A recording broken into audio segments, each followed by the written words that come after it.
Hello students, स्वागत है आपका अपने चैनल कॉमर्स कुजी पर। और आज की वीडियो में मैं जो आपकी मैक्रो इकोनॉमिक्स है टर्म 1 में जितने भी चैप्टर्स हैं वो सारे चैप्टर इस एक वीडियो में कराने वाला हूं। यानी कि आपकी वन शॉट होने वाली है और पूरे जो आपकी money and banking, government budget, BOP, foreign exchange market सबका कॉम्बो होगा। प्लीज वीडियो को एंड तक जरूर देखिएगा, है ना।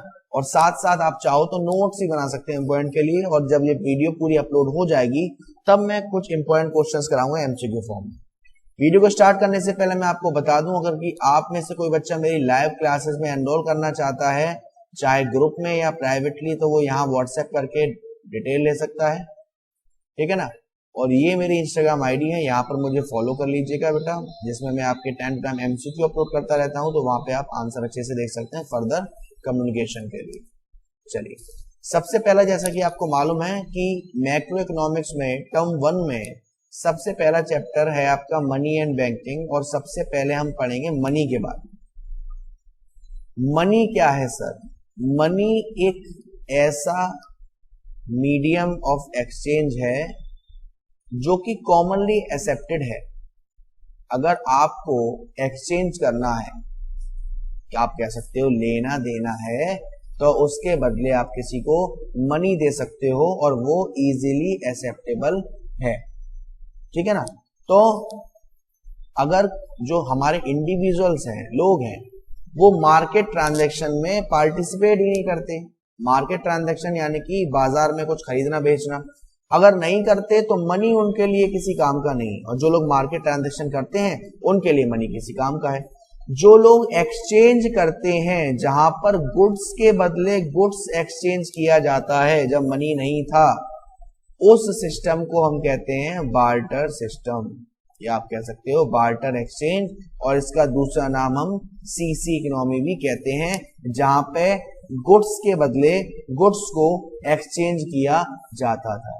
लेकिन सर, ये जो बार्टर सिस्टम था इसके काफी सारे ड्रॉबैक्स थे, काफी सारे परेशानियां आती थी इसमें, जैसे कि double coincidence of bonds.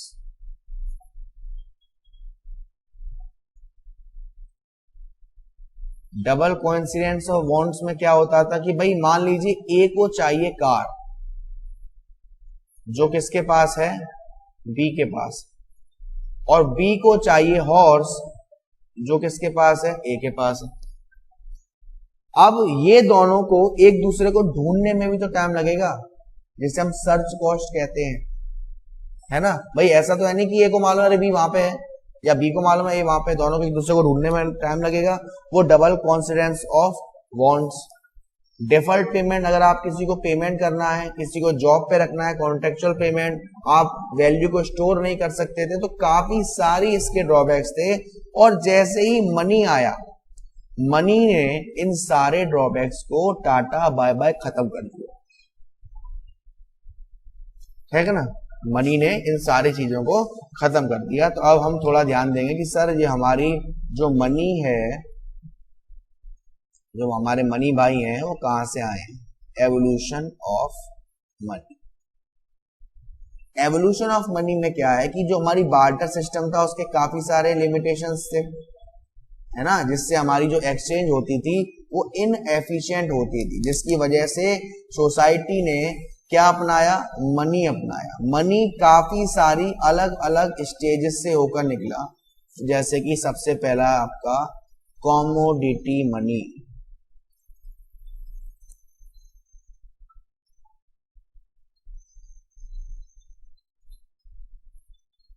Commodity money में क्या होता है कि हमारा कमोडिटी मनी में क्या होता था, जो हमारा बार्टर सिस्टम था उसमें एक जनरली डिमांड करने वाला गुड्स, कमोडिटी को एक्सचेंज किया जाता था। जैसे हमारे काउज हैं, सी शेल्स, लेदर, ये हमारा मीडियम ऑफ एक्सचेंज में इस्तेमाल किया जाता था, जिसको हम क्या कहते थे? Commodity money. सेकंड था हमारा मेटेलिक मनी।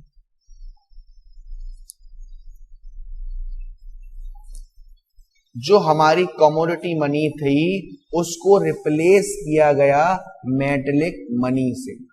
और इसमें हम क्या करते थे, इसमें हमारे मेटल्स जैसे कि गोल्ड, सिल्वर, इन सभी का इस्तेमाल करते थे। क्यों? क्योंकि जो हमारे, तो इसके फायदे क्या क्या हो रहे थे सर, कि ये जो हम मॉनेटरी ट्रांजैक्शंस करते हैं मेटेलिक मनी से, वो इजीली एक्सेप्टेबल थे बाइंग सेलिंग करने के लिए, ड्यूरेबल थे, इजी टू हैंडल था, और इनको आप छोटे छोटे यूनिट्स में डिवाइड कर सकते हो। लेकिन 1930 के बाद जो हमारी मेटेलिक मनी थी वो भी खत्म हो गई। कैसे सर? क्योंकि गवर्नमेंट 100% गोल्ड रिजर्व रखती थी अपने पास, सप्लाई लिमिटेड करती थी, लार्ज ट्रांजैक्शन को हैंडल करने में काफी डिफिकल्टी होती थी, दूर ट्रांसपोर्टेशन में सेफ्टी नहीं थी। तो इसके बाद हमारा तीसरा फॉर्म आया मनी का, जो था हमारा paper money.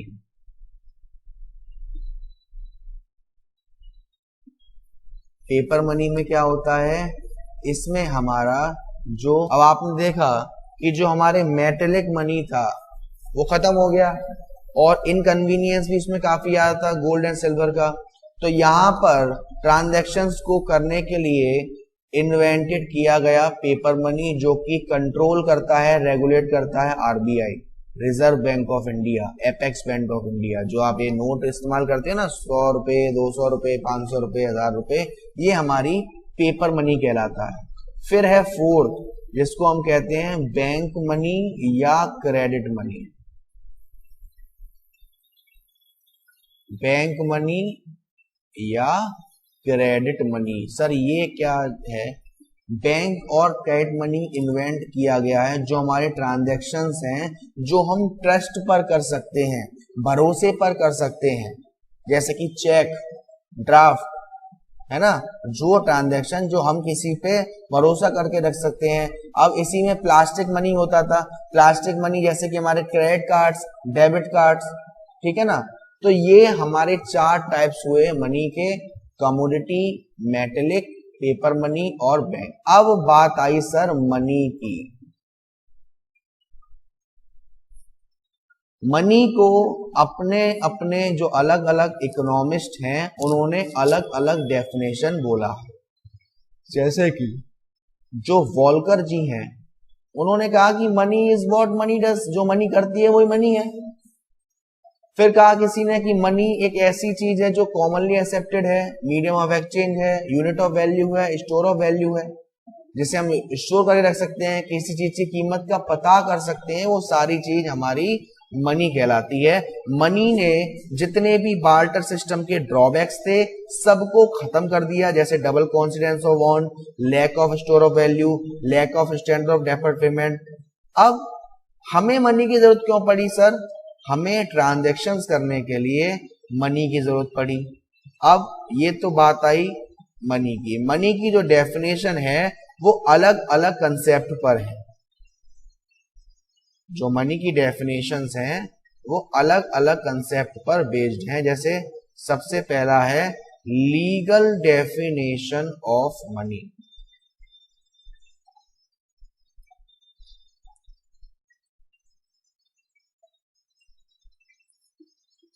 Legal definition of money, according to this जो हमारा मनी होता है वो what the law says it is, कानून की नजर में क्या है। यानी कि लॉ ने कह दिया, कानून ने कह दिया कि ये जो कागज का टुकड़ा है वो मनी है, आपको एक्सेप्ट करना पड़ेगा। हम कह रहे हैं वो हमारी क्या है, लीगल डेफिनेशन ऑफ मनी, जो हमारी कॉमनली एक्सेप्टेड है as a measure of value. उसकी लीगल टेंडर पावर होती है, जिसके 2 टाइप्स हैं। जो हमारी लीगल डेफिनेशन ऑफ मनी है इसके 2 टाइप हैं। पहला है legal tender money, legal tender money. Sir legal tender money में क्या होता है? लीगल टेंडर मनी में क्या होता है? लीगल टेंडर मनी वो सारा पैसा जो आप 1 रुपए का सिक्का, 10 रुपए का सिक्का, नोट, ये सब हमारे लीगल टेंडर मनी होते हैं। और इसको हम फेट मनी भी कहते हैं। फेट मनी का मतलब गवर्नमेंट पर फेथ है आपको, गवर्नमेंट ने ऑर्डर दिया, इसको एक्सेप्ट करना पड़ेगा। इसके पास पावर होती है लीगल टेंडर मनी के पास कि आपके सारे डेब्ट डिस्चार्ज कर सकती है। अब लीगल टेंडर में भी दो पार्ट होते हैं सर, लीगल टेंडर में भी दो पार्ट होते हैं, एक होता है आपका लिमिटेड और एक होता है अनलिमिटेड। लिमिटेड मतलब कि जब आप मनी जो है वो एक लिमिट तक एक्सेप्ट कर सकते हैं, जैसे कि इंडिया में जो सिक्के होते हैं, सिक्के वो आप 1,000 रुपए से ज्यादा के नहीं ले सकते लीगली। आप किसी को 1,000 रुपए से ज्यादा के सिक्के नहीं दे सकते, वो आपकी अलग बात है कि आपकी आपसदारी में आपने करवा लिया, लीगली आप नहीं दे सकते, आप रिफ्यूज कर सकते हो अगर 1,000 से ज्यादा के सिक्के दिए जाते हैं। लेकिन अनलिमिटेड में क्या आ गया सर, अनलिमिटेड में नोट वगैरह आते हैं, कितना भी वाला अमाउंट, सारी करेंसी नोट, उन पे अनलिमिटेड होता है, आप कितना भी पेमेंट कर सकते हो। तो ये हमारी क्या है, लीगल डेफिनेशन है ना। और आपने पहला पढ़ा लीगल टेंडर मनी। सेकंड होता है हमारा non legal tender money. Non legal tender money का मतलब ये जो करेंसी होती है, पैसा होता है, वो आप इसलिए एक्सेप्ट करते हो क्योंकि आपको सामने वाले पर ट्रस्ट है, भरोसा है, जिसको हम फिड्यूशरी मनी भी कहते हैं, फिड्यूशरी मनी भी कहते हैं। जैसे कि cheque, draft, bills of exchange, ये सब हमारे क्या होते हैं, फिड्यूशरी मनी होते हैं। ये हमारे क्रेडिट इंस्ट्रूमेंट्स के हिसाब से भी यूज करे जाते हैं, ठीक है ना। इसी में हमारा डिमांड डिपॉजिट आता है। डिमांड डिपॉजिट क्या होता है, डिमांड डिपॉजिट जो भी हमारे सेविंग अकाउंट में पैसा है, बैंक के सेविंग अकाउंट में और करेंट अकाउंट में जो भी डिपॉजिट है, वो सब हमारी डिमांड डिपॉजिट कहलाती है। तो ये तो हुई लीगल डेफिनेशन ऑफ मनी। उसके बाद नेक्स्ट डेफिनेशन है फंक्शनल डेफिनेशन ऑफ मनी, मतलब कि मनी करता क्या है। सर मनी कुछ भी करता होगा, उसकी मर्जी है। फंक्शनल डेफिनेशन ऑफ मनी, इसका मतलब ये है कि मनी के फंक्शन क्या है। मनी एक्ट करता है as a unit of value, unit of value, store of value, medium of exchange, standard of deferred payment, ये सारे मनी के काम हैं, ये सारे मनी के फीचर्स हैं। कोई भी चीज जो कॉमनली एक्सेप्टेड है as a medium of payment legally, वो क्या है, फेट मनी, और जो आप ट्रस्ट पर लेते हो वो क्या है, फिड्यूशरी मनी। फिर थर्ड है डेफिनेशन मनी की, नैरो वर्सेस ब्रॉड मनी।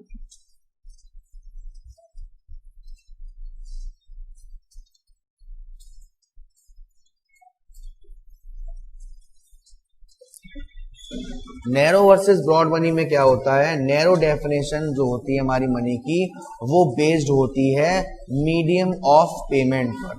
कोई भी चीज जो एक कॉमनली एक्सेप्टेड है एज अ पेमेंट, वो हमारी क्या है, नैरो मनी है। जैसे कि हमारी करेंसी,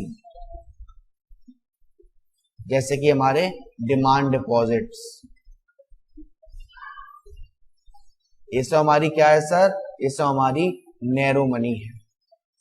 और ब्रॉड मनी का मतलब, ब्रॉड मनी जो काम करती है स्टोर ऑफ वैल्यू पर, स्टोर ऑफ वैल्यू, जैसे कि आपकी करेंसी, आपकी डिमांड डिपॉजिट, आपकी सेविंग डिपॉजिट, आपका टाइम डिपॉजिट, ये सभी हमारा क्या होता है, ब्रॉड मनी होता है। याद रखिएगा बेटा, आपसे क्वेश्चन पूछा जा सकता है नैरो मनी को और ब्रॉड मनी में, ठीक है ना। देन उसके बाद आपका क्या होता है, जो हमारा ये है नैरो मनी को आप M1 कह सकते हो, नैरो मनी को आप M1 कह सकते हो और M3 कह सकते हो ब्रॉड मनी को। आगे आपको मैं समझाऊंगा, ठीक है ना। तो ये था नैरो वर्सेस ब्रॉड मनी वाला कंसेप्ट। फिर आता है आपका fourth definition, money and near money.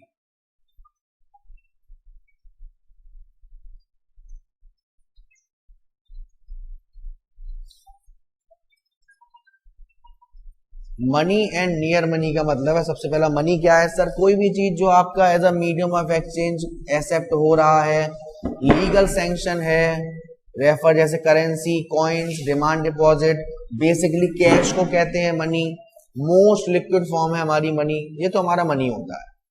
और नियर मनी का मतलब जो एक क्लोज सब्स्टिट्यूट है किसका, मनी का, जो इजीली कन्वर्ट हो जाएगा किसमें, कैश में, जो हाईली लिक्विड एसेट्स होती हैं जैसे बॉन्ड्स, शेयर्स, गोल्ड, इनको हम कहते हैं नियर मनी।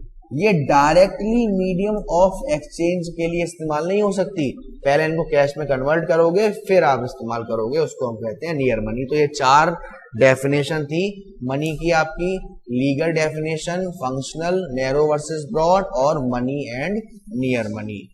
देन आता है आपका money supply.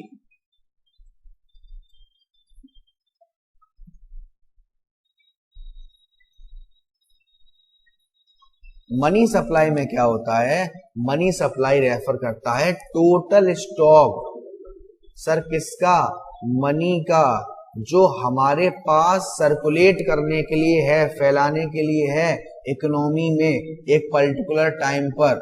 Money supply refer करता है कंट्री के पास कितना स्टॉक ऑफ मनी है एक स्पेसिफिक पॉइंट ऑफ टाइम पर। आज की डेट में हमारी कंट्री में कितना पैसा है जो सर्कुलेट होने के लिए है, जो डायरेक्टली यूज करा जाएगा ट्रांजैक्शंस के लिए, और इसको हम ट्रांजैक्शन मनी भी कहते हैं। किसको, मनी सप्लाई को।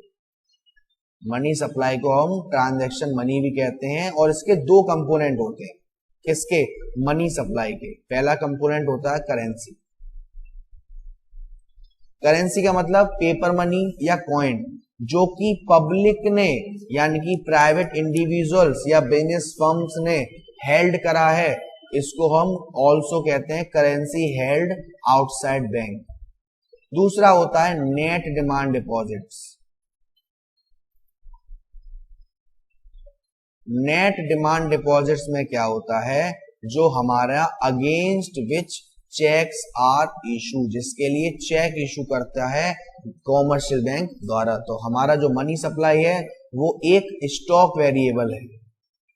मनी सप्लाई हमारा एक स्टॉक वेरिएबल है और रेफर करता है कितना जो मनी है वो हेल्ड किया है पब्लिक ने स्पेंडेबल फॉर्म में, यानी खर्च किया जाएगा। मनी सप्लाई में जो हमारे गवर्नमेंट सेक्टर है और बैंकिंग सिस्टम है उनके पास जो कैश बैलेंस है वो इसमें इंक्लूड नहीं किया जाता, क्योंकि वो सर्कुलेशन के लिए नहीं है। ठीक है ना।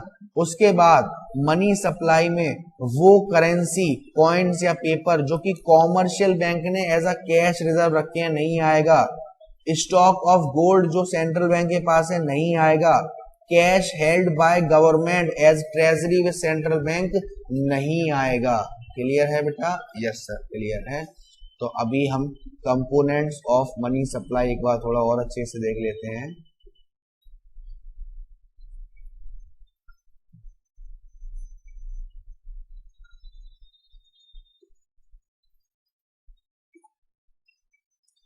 कंपोनेंट्स ऑफ मनी सप्लाई में 2 कंपोनेंट्स बताए। अब पहला था करेंसी हेल्ड बाय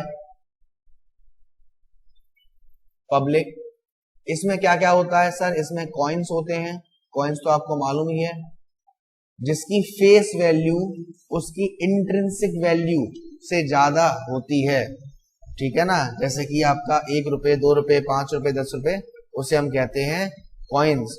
और पेपर करेंसी जो आपके प्रोमिसरी नोट होते हैं, एक का नोट, 2000 का नोट, 500 का नोट, ये सब हमारे पेपर करेंसी होते हैं। आपको ध्यान रखना है जो 1 रुपये का नोट होता है और सारे कॉइन्स होते हैं वो हमारी मिनिस्ट्री ऑफ फाइनेंस देती है, और बाकी जो नोट्स वगैरह होते हैं वो हमारी आरबीआई इशू करती है। तो ये तो बात हुई हमारी करेंसी की।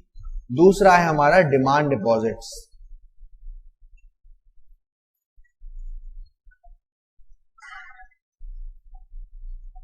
डिमांड डिपॉजिट हमारी वो डिपॉजिट होती है जो कि हमने बैंक में जमा किया है, वो डिपॉजिट जो कि हमने चेक से जमा किया है। विड्रॉ भी होगी तो चेक से ही होगी। इसमें हमारे जो भी सेविंग डिपॉजिट में पैसा होता है, करेंट अकाउंट में पैसा होता है, वो सारी चीज में इंक्लूड करी जाती हैं। तो अब आपको मनी तो समझ में आ गया होगा सर, मनी क्या है, करेंसी प्लस डिमांड डिपॉजिट। एक होती है हमारी HPM, high powered money. High powered money का मतलब क्या होता है, करेंसी तो होता ही होता है, उसके बाद कुछ पैसा बैंक को अपने पास रखना पड़ता है एज अ रिजर्व। तो उन दोनों को जब हम जोड़ देते हैं, करेंसी को और रिजर्व को, तो वो हमारी क्या बन जाती है, हाई पावर्ड मनी बन जाती है, जिसमें करेंसी और कैश रिजर्व दोनों को जोड़ दिया जाता है। फिर आते हैं हमारे मेजर्स ऑफ मनी सप्लाई। आपने M1, M2, M3 और M4, जिसमें से अभी हमने थोड़ी देर पहले नैरो कंसेप्ट पढ़ा था। नैरो कंसेप्ट होता है हमारा M1, ब्रॉड कंसेप्ट पढ़ा था वो होता है हमारा M3, और उससे भी बड़ा होता है M4, ब्रॉडर कंसेप्ट। ठीक है ना। तो सर M1 में क्या आता है, M1 में हमारी करेंसी आती है, जैसे कि coins, paper coins, sorry paper note जो भी पब्लिक ने हेल्ड करा है, प्लस डिमांड डिपॉजिट आती है, नेट डिमांड डिपॉजिट जो कि विड्रॉन होगी कब, अकाउंट होल्डर द्वारा, और अदर डिपॉजिट। अदर डिपॉजिट यानी कि ये वो डिपॉजिट है जो RBI पर जमा है, ठीक है ना, किसकी, बड़े बड़े बैंक्स की, तो वो हमारा M1 है, जिसको हम नैरो मनी भी कहते हैं। फिर आता है हमारा M2। M2 में हमारा M1 तो आता ही आता है, प्लस जो पोस्ट ऑफिस में सेविंग डिपॉजिट्स हैं उनको भी जोड़ देते हैं, तो वो हमारा M2 हो जाता है। सर हम ये क्यों पढ़ रहे हैं, जब हम मनी सप्लाई का मेजरमेंट करेंगे तब वहां पे हम देखेंगे कि हम जो मनी सप्लाई है वो किसके हिसाब से ले रहे हैं, M1 के हिसाब से, 2 के हिसाब से, 3 के हिसाब से, 4 के हिसाब से।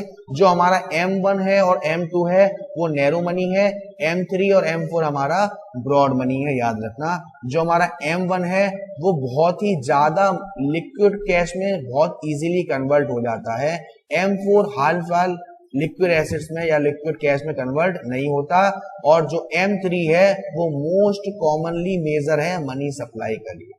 M1 हो गया, M2 हो गया, M3 M4 को बस आपको ज्यादा डिटेल में नहीं पढ़ना, कोई कोर्स का हिस्सा नहीं है, इसमें बस आपका M1 plus net time deposit जो कॉमर्शियल बैंक में जमा है, और M4 में M3 प्लस टोटल डिपॉजिट जो हमारे पोस्ट ऑफिस में जमा है। ये तो होता है हमारा मनी सप्लाई। फिर बात करी जाए हमारे बार्टर सिस्टम की, मैंने आपको बताया ही था बार्टर सिस्टम क्या होता है। बार्टर सिस्टम जहां पे गुड्स के बदले गुड्स एक्सचेंज किए जाते हैं, इसका दूसरा नाम सीसी इकोनॉमी होता है। इसमें काफी सारे ड्रॉबैक्स आ रहे थे बेटा, है ना, lack of unit of value, आप किसी चीज को मेजर नहीं कर सकते, ढूंढना पड़ेगा एक दूसरे को, डेफर्ड पेमेंट में दिक्कत आती है, स्टोर करके नहीं रह सकते। तो जब मनी आया तो मनी के जो फंक्शंस थे उनके पार्ट हो गए, पहला प्राइमरी और सेकेंड। तो अगर बात करी जाए कि मनी के जो प्राइमरी फंक्शन है वो है सर यूनिट ऑफ वैल्यू और मीडियम ऑफ एक्सचेंज, ये मनी के प्राइमरी फंक्शन। और सेकेंडरी की बात करी जाए तो डेफर्ड पेमेंट के स्टैंडर्ड और स्टोर ऑफ वैल्यू। ये आपको याद होने चाहिए कि मनी के प्राइमरी फंक्शन क्या है और सेकेंडरी फंक्शन क्या है। 4 प्रॉब्लम्स थी और उन्हीं चारों के लिए मनी के 4 फंक्शन है। यूनिट ऑफ वैल्यू किसके लिए यूज आएगा, जो हमारा lack of unit of value था ना, बार्टर सिस्टम का ड्रॉबैक्स, उसमें इस्तेमाल आएगा। मीडियम ऑफ एक्सचेंज कहां इस्तेमाल होगा सर, जो आप डबल कॉन्सिडेंस ऑफ बॉन्ड्स की प्रॉब्लम हो रही थी वहां होगा। डेफर्ड स्टैंडर्ड पेमेंट बिल्कुल यही था, lack of standard deferred payment, और स्टोर ऑफ वैल्यू यानी lack of store of value. तो ये प्राइमरी और सेकेंडरी फंक्शन, जो बेसिक फंक्शन होता है आपका मनी, यूनिट ऑफ वैल्यू यानी कि किसी भी चीज की वैल्यू क्या है, कितने की है, वो एक्सप्रेस करती है हमारी money. Money medium of exchange, जिसके बदले आप किसी चीज को एक्सेप्ट कर सकते हो। सेकेंडरी फंक्शन डेफर्ड पेमेंट, यानी कि इन फ्यूचर आपको किसी का पेमेंट करना है, कुछ खरीदना है, कुछ बेचना है, वो सारी चीज है ना। स्टोर ऑफ वैल्यू, आप किसी चीज को स्टोर करके रख सकते हो, तो मनी की वजह से आपको मालूम पड़ेगा कि उसकी कीमत क्या है। तो ये बात हुई आपकी पूरी मनी की। यहां पर हमने जो बात करी है वो करी है मनी की बात करी है सर, कि मनी क्या होता है। उसके बाद मनी के साथ साथ क्या चलता है, बैंकिंग चलता है, बैंकिंग सिस्टम चलता है। तो हम पढ़ेंगे कि सर हमारी बैंकिंग सिस्टम क्या होती है। लेकिन कुछ पॉइंट अभी और रहते हैं जिसमें आपको, जैसे मैंने मनी के बारे में बताया था, मनी 3 टाइप की और होती है। एक होती है आपकी फुल बॉडीड मनी।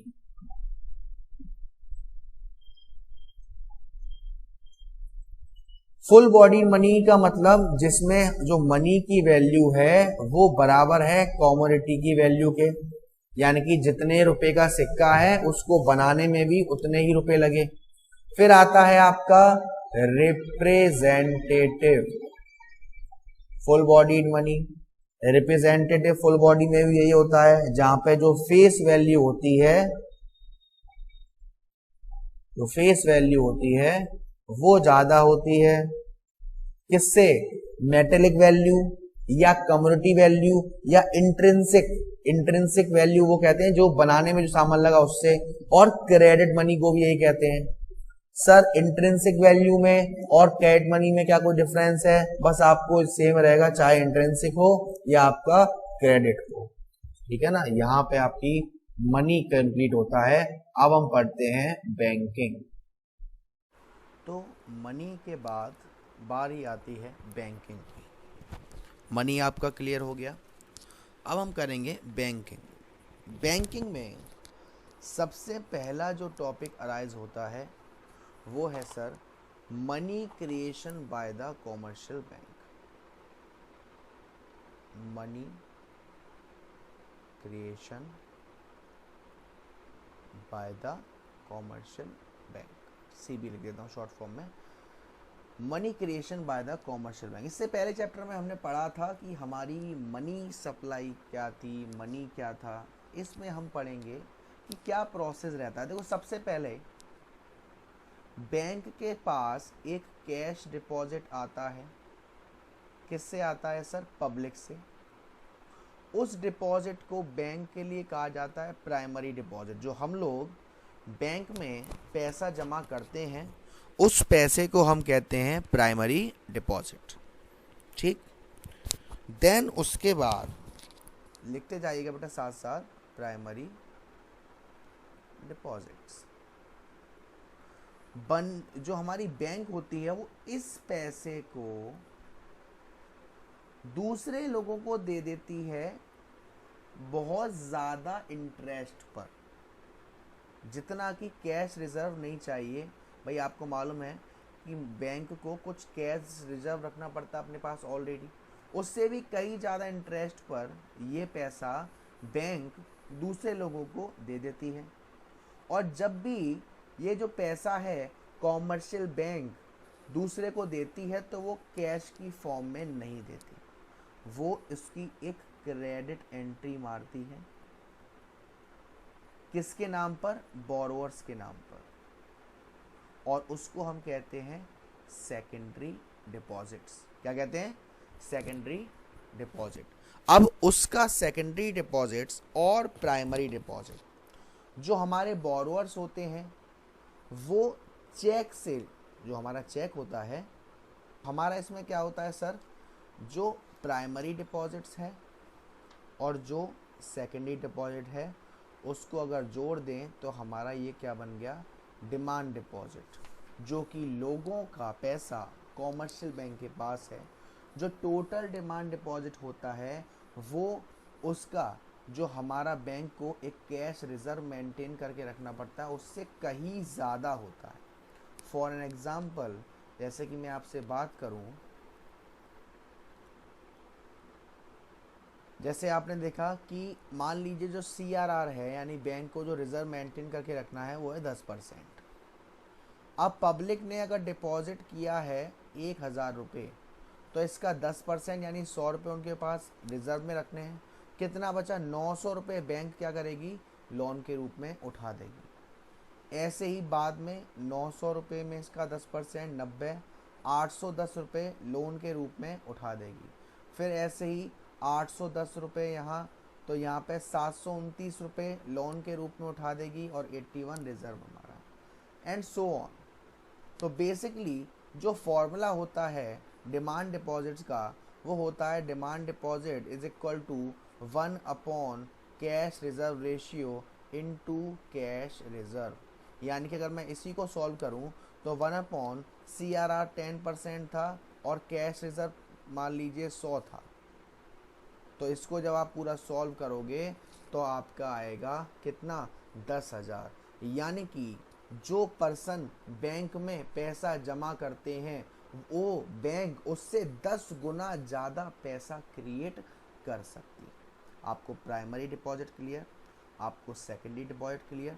यहाँ पर आप समझोगे कि जो आपका कॉमर्शियल बैंक है उस पर क्रेडिट क्रिएट करने के लिए 2 पॉइंट है। सर अगर उनके पास कैश बैलेंस अच्छा है, ज़्यादा है, तो वो क्रिएशन ज़्यादा कर सकते हैं।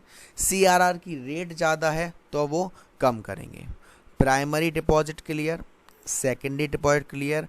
अगर आपका देखिए जो आपकी सेकेंडरी डिपॉजिट होती है उसको हम डेरिवेटिव डिपॉजिट भी कहते हैं।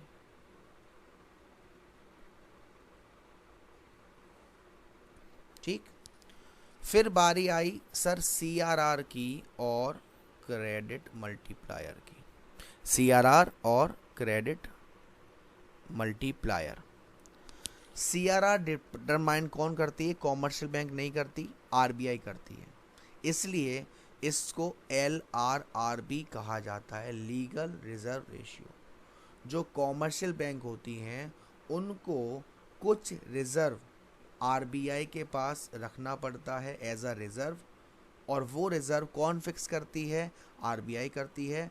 उस रिजर्व को कहते हैं CRR, कैश रिजर्व रेशियो। तो अगर आप पूछोगे CRR के मुकाबले क्रेडिट मल्टीप्लायर का फॉर्मूला, तो K is equal to 1 upon CRR। यहाँ पे K है क्रेडिट मल्टीप्लायर और CRR आपको मालूम ही है, फॉर्मूला याद रखिएगा क्रेडिट मल्टीप्लायर का 1 अपॉन CRR। बारी आई सर सेंट्रल बैंक की। सेंट्रल बैंक यानी कि हमारी RBI, हमारे इंडिया की apex bank. Central bank, sir central bank होती क्या है? सेंट्रल बैंक वो बैंक होती है जो पूरा बैंकिंग सिस्टम कंट्रोल करती है। पापा हैं ये बैंकिंग सिस्टम के, एक सोल एजेंसी है पूरी जो पूरा का पूरा फ्लो है वो कंट्रोल करती है। क्या क्या कंट्रोल करती है सर, इनके फंक्शंस क्या क्या होते हैं? सबसे पहला फंक्शन जो है, क्या क्या फंक्शंस हैं हमारे RBI के? सबसे पहला bank of issuing notes.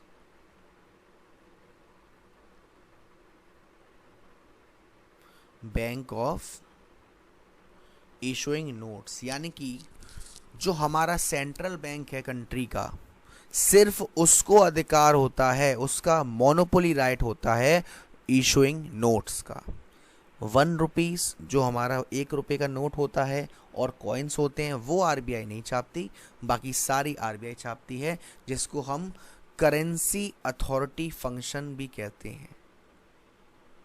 Currency authority function, ये पहला फंक्शन है या फीचर है आपके सेंट्रल बैंक का। सेकंड है banker to the government. Banker to the government, banker to the government में क्या होता है, जो सेंट्रल बैंक है एक एज अ बैंकर, वो एक फाइनेंशियल एडवाइजर या बैंकर, एक एजेंट के रूप में काम करती है। बैंकर के रूप में काम करती है जब वो गवर्नमेंट के अकाउंट मैनेज करती है। एजेंट के रूप में काम करती है जब वो गवर्नमेंट के बिहाफ पर चीज़ों को खरीदती बेचती है। और एडवाइस के रूप में काम करती है जब वो मनी मार्केट को रेगुलेट करती है। तो ये फंक्शन है दूसरा central bank, banker to the government. Third function है बैंकर्स बैंक। वो कहते हैं ना भाइयों के भाई, समझ जाओ कौन, ऐसे ही बैंकों की bank, bankers bank and supervisory role.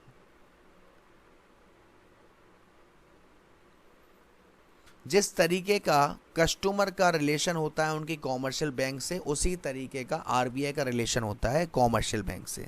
3 observation होती हैं। जो सेंट्रल बैंक है वो डिपॉजिट को एक्सेप्ट करती है, किसकी डिपॉजिट को? कॉमर्शियल बैंक की डिपॉजिट को, और उन्हें लोन ऑफर करती है। देखो बेटा, पहली चीज मैं आपको बताऊं, जब कॉमर्शियल बैंक को पैसे की ज़रूरत है और वो पैसा लेती है आरबीआई से, एक तरीके का लोन है, तो आरबीआई इस पर ब्याज लेगी, इसको कहते हैं रेपो रेट। इस रेट को क्या कहते हैं सर? रेपो रेट कहते हैं। अगर कॉमर्शियल बैंक के पास ज़्यादा पैसा है और वो आरबीआई के पास रखती है और उस पर जो से ब्याज मिलेगा उसे कहते हैं रिवर्स रेपो रेट। जैसे कि सीआरआर कितना रहेगा, एसएलआर कितना रहेगा, किस में कितना चेंजेस करना है, क्लियरिंग हाउस फैसिलिटी, ये सब के सब कौन प्रोवाइड करता है? बैंकर्स बैंक यानी कि आपकी आरबीआई। फिर फोर्थ है lender of the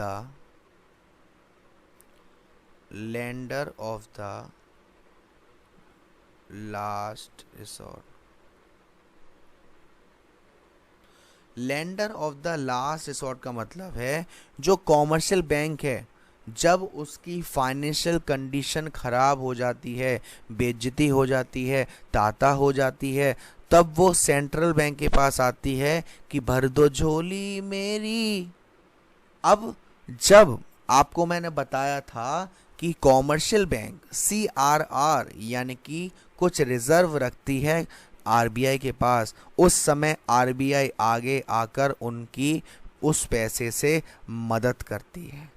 central bank क्या करती है? उनको लोन प्रोवाइड कर देती है, उनकी सिक्योरिटीज़ के अगेंस्ट उनको लोन प्रोवाइड कर देती है इमरजेंसी पर।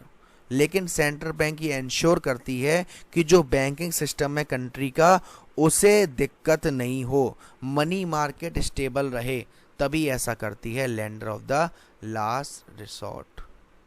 फिर है custodian of foreign exchange. Custodian of foreign exchange, custodian of foreign exchange का मतलब है कि जो भी हमारा सेंट्रल बैंक है, हमारे बाहर की कंट्री का जो भी एक्सचेंज होगा, जो भी चीज़ें होंगी, वो किसकी कस्टडी के अंडर होंगी? हमारी आरबीआई पे। एक फंक्शन चलता है मैनेज्ड फ्लोटिंग। मैनेज फ्लोटिंग आगे चल के अभी आप सीखोगे क्या होता है, जिसमें सेल एंड परचेस करी जाती है, वो हम सीखेंगे। फिर आता है क्लियरिंग हाउस फंक्शन।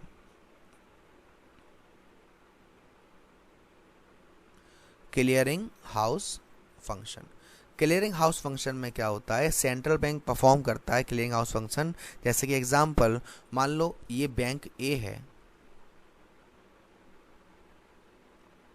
कहाँ जा रहा है? बैंक ए।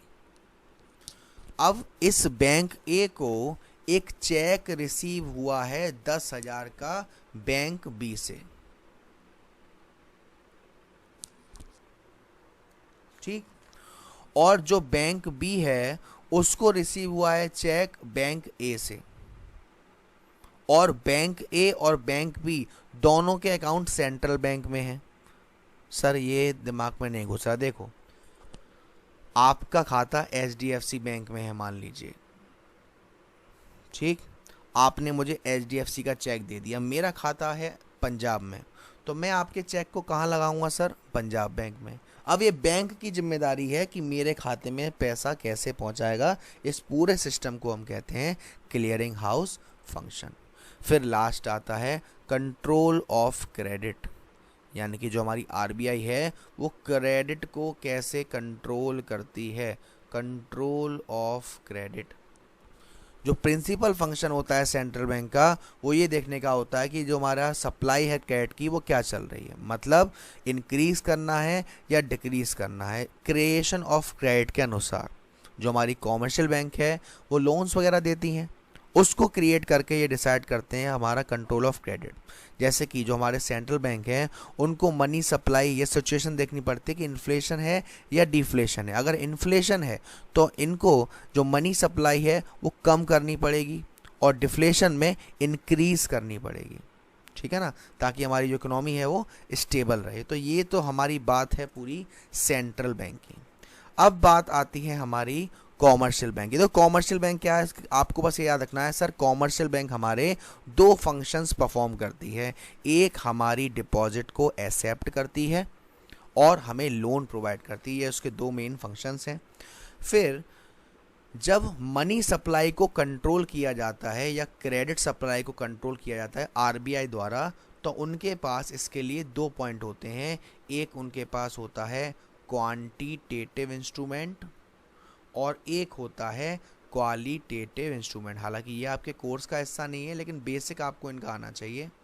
क्वांटिटेटिव इंस्ट्रूमेंट वो इंस्ट्रूमेंट होते हैं जो फोकस करते हैं ओवरऑल सप्लाई ऑफ मनी पर, जिससे आपका जो इन्फ्लेशन है, अगर इन्फ्लेशन है तो उसे कम किया जाएगा, डिफ्लेशन है तो उसे बढ़ाया जाएगा। जैसे बैंक रेट सबसे पहला क्वांटिटेटिव में होता है bank rate.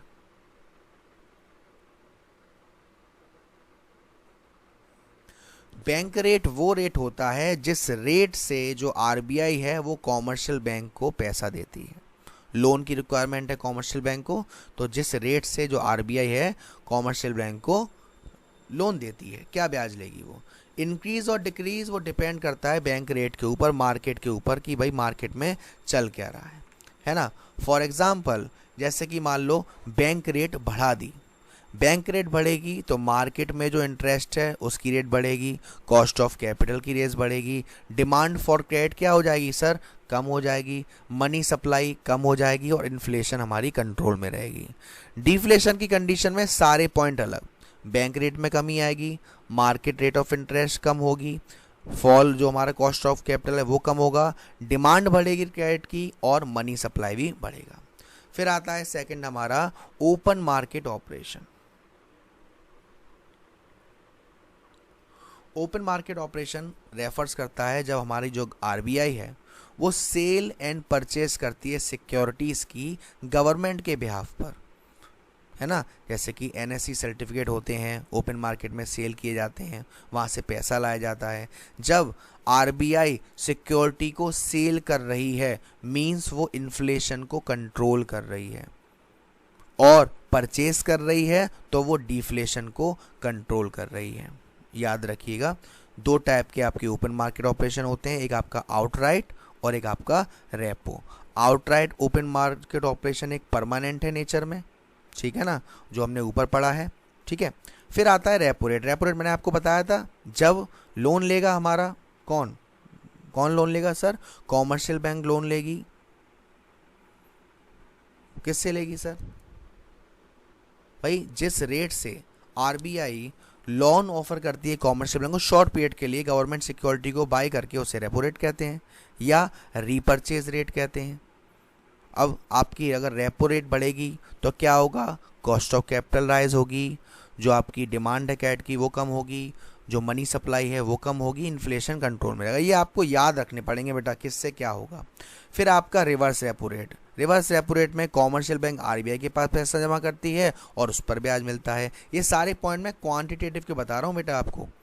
Reverse repo rate को रिवर्स रीपर्चेज रेट भी कहते हैं। फिर आता है आपका सीआरआर। सीआरआर का मतलब है टोटल डिपॉजिट्स में से कितना पैसा आपको आरबीआई के पास रखना है। अगर सप्लाई ऑफ मनी को इंक्रीज करना है तो सीआरआर को कम करना पड़ेगा, सप्लाई ऑफ मनी को कम करना है तो सीआरआर को बढ़ाना पड़ेगा। फिर आता है आपका एसएलआर, स्टैट्यूटरी लिक्विडिटी रेशियो। हर बैंक को अपनी एसेट्स का कुछ परसेंटेज अपने पास रखना पड़ता है एज अ रिजर्व, जिसको हम कहते हैं एसएलआर। उस लिक्विड एसेट में कैश भी आता है, गोल्ड भी आता है, अप्रूव सिक्योरिटी भी आती हैं, वो सारी चीज़ें आती हैं, ठीक है ना।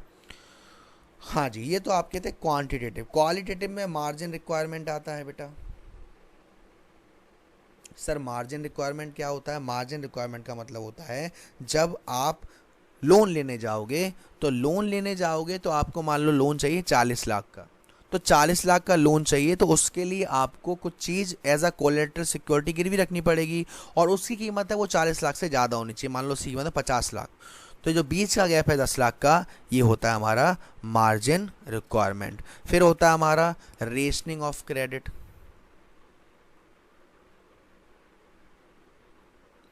रेशनिंग ऑफ क्रेडिट में क्या होता है सर, रेशनिंग ऑफ क्रेडिट का मतलब होता है जो हमारी क्रेडिट हैं, बिजनेस एक्टिविटी हैं, उनको कैसे कंट्रोल करना है। इन्फ्लेशन के समय, डिफ्लेशन के समय लोन की रेट कैसे बढ़ानी है, कम करनी है। उससे ज़्यादा का लोन कॉमर्शियल बैंक नहीं दे सकती, है ना, वो सारी चीज़ें। और मोरल सुएशन का मतलब क्या होता है, थर्ड पॉइंट होता है इसका क्वालिटेटिव का, मोरल सुएशन। मोरल सुएशन में क्या होता है, इसमें हम एडवाइस देते हैं कॉमर्शियल बैंक को। कौन देती है, आरबीआई, कि भाई आपको ऐसा करना है इन्फ्लेशन के टाइम पे, डिफ्लेशन के टाइम पे ऐसा, मतलब कि इसमें हम गाइड भी करते हैं और प्रेशर भी होता है। तो यहाँ पर आपका मनी और बैंकिंग दोनों ही फिनिश होते हैं, मनी एंड बैंकिंग। अब हम पढ़ते हैं आपका गवर्नमेंट बजट। तो मनी एंड बैंकिंग, इन दोनों के बाद आता है हमारा government budget. Government budget and the economy, काफी ध्यान से पढ़ेंगे, आराम से। सबसे पहली बात सर, गवर्नमेंट बजट का कंसेप्ट होता क्या है। 1 फरवरी या फरवरी के लास्ट डे में जो हमारे फाइनेंस मिनिस्टर होते हैं वो एनुअल बजट प्रेजेंट करते हैं पार्लियामेंट में अप्रूवल के लिए। और उस बजट में 2 चीज़ें होती हैं, एक तो होती है फाइनेंशियल परफॉर्मेंस,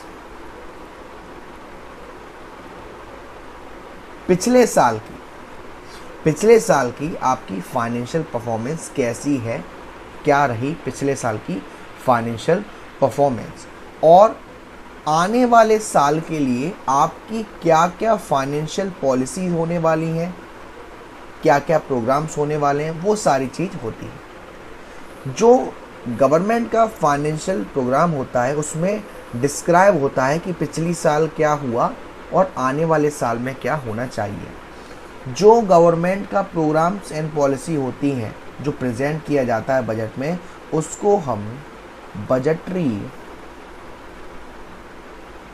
पॉलिसी भी कहते हैं या फिर फिस्कल पॉलिसी भी कहते हैं, ठीक है ना। और उसके 2 एक्सपेक्ट होते हैं, एक होता है revenue expect and the second one is expenditure aspect. Revenue side में जो भी गवर्नमेंट के पास रिसीप्ट आने वाली हैं वो आती हैं, और एक्सपेंडिचर साइड में जो भी गवर्नमेंट खर्चा करने जा रही है साल वो आती है। बजटरी रेवेन्यू और बजटरी एक्सपेंडिचर इस तरीके से बनाए जाते हैं कि हमारी ग्रोथ भी हो स्टेबिलिटी के साथ। तो जो हमारा गवर्नमेंट बजट है सर, वो एक स्टेटमेंट है कि आने वाले साल में हमारे पास एक्सपेक्टेड रिसीप्ट कितनी है और कितना खर्चा है गवर्नमेंट स्टेबल करते हुए। तो गवर्नमेंट के कुछ ऑब्जेक्टिव्स होते हैं जब वो गवर्नमेंट बजट बनाती है, जो कि पेपर के हिसाब से आपके बहुत ज़्यादा इम्पोर्टेंट हैं। Objectives of government budget. सबसे पहला ऑब्जेक्टिव होता है GDP growth, gross domestic product growth, GDP growth. इसमें क्या होता है, जीडीपी ग्रोथ जो गवर्नमेंट है बजटरी पॉलिसी से 2 वेज हैं जिससे वो जीडीपी ग्रोथ कर सकती है। सर कैसे, या तो जो गवर्नमेंट खर्चा करती है पब्लिक इन्वेस्टमेंट एक्सपेंडिचर, इसको इंक्रीज किया जाए, और जो प्राइवेट लोग हैं वो जो खर्चा करते हैं इन्वेस्टमेंट एक्सपेंडिचर करते हैं उनको भी एनकरेज किया जाए करने के लिए। सर वो कैसे एनकरेज होंगे, गवर्नमेंट टैक्स की रिबेट दे। जब भी हम टैक्स जमा करते हैं टाइम टू टाइम तो कुछ टैक्स हमें वापस मिल जाता है एज अ रिबेट, या फिर हम सब्सिडी दें। ऐसा अगर हमें करा जाएगा गवर्नमेंट द्वारा तो जो प्राइवेट लोग हैं वो ज़्यादा से ज़्यादा इन्वेस्टमेंट करने के लिए एनकरेज होंगे। तो ये पहला ऑब्जेक्टिव जीडीपी ग्रोथ। सेकंड है एलोकेशन ऑफ रिसोर्सेज। जितने भी प्राइवेट एंटरप्राइजेज हैं वो हमेशा उन प्रोडक्शन पे ध्यान देते हैं जिससे उनको ज़्यादा से ज़्यादा प्रॉफिट हो। फॉर एग्जाम्पल जैसे कि एल्कोहल है, ये सोशल वेलफेयर प्रमोट नहीं करता, लेकिन उन्हें प्रॉफिट से मतलब है। तो बजटरी पॉलिसी में जो गवर्नमेंट है वो उन चीज़ों पर ध्यान देती है कि हमारा सोशल वेलफेयर भी हो और प्रॉफिट के साथ। तो फॉर एग्जाम्पल जैसे प्रोडक्शन है किसका, उन चीज़ों का जो इंजीरियस टू हेल्थ है, उन पर सरकार हैवी टैक्स लगाकर उनको डिस्करेज करेगी, और जो ऐसे गुड्स हैं जैसे वीट बाजरा वगैरह, खाड़ी क्रॉप्स वगैरह, इन पर प्रोडक्शन बढ़ाएगी टैक्स फ्री करके, सब्सिडी करके। तो ये allocation of resources.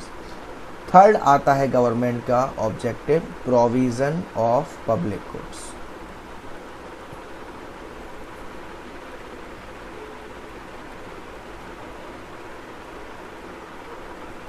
Provision of public goods का मतलब क्या होता है, जो सप्लाई होती है और जो डिमांड होती है मार्केट में पब्लिक गुड्स की, पब्लिक गुड्स जो गवर्नमेंट ही अलाउ करवाती है ना, जिससे काफ़ी सारे लोगों की इच्छा की पूर्ति होती है, वो गुड्स का प्रोविज़न बनाना पहले से ही, वो हमारे क्या कहलाते हैं, प्रोविज़न ऑफ पब्लिक गुड्स।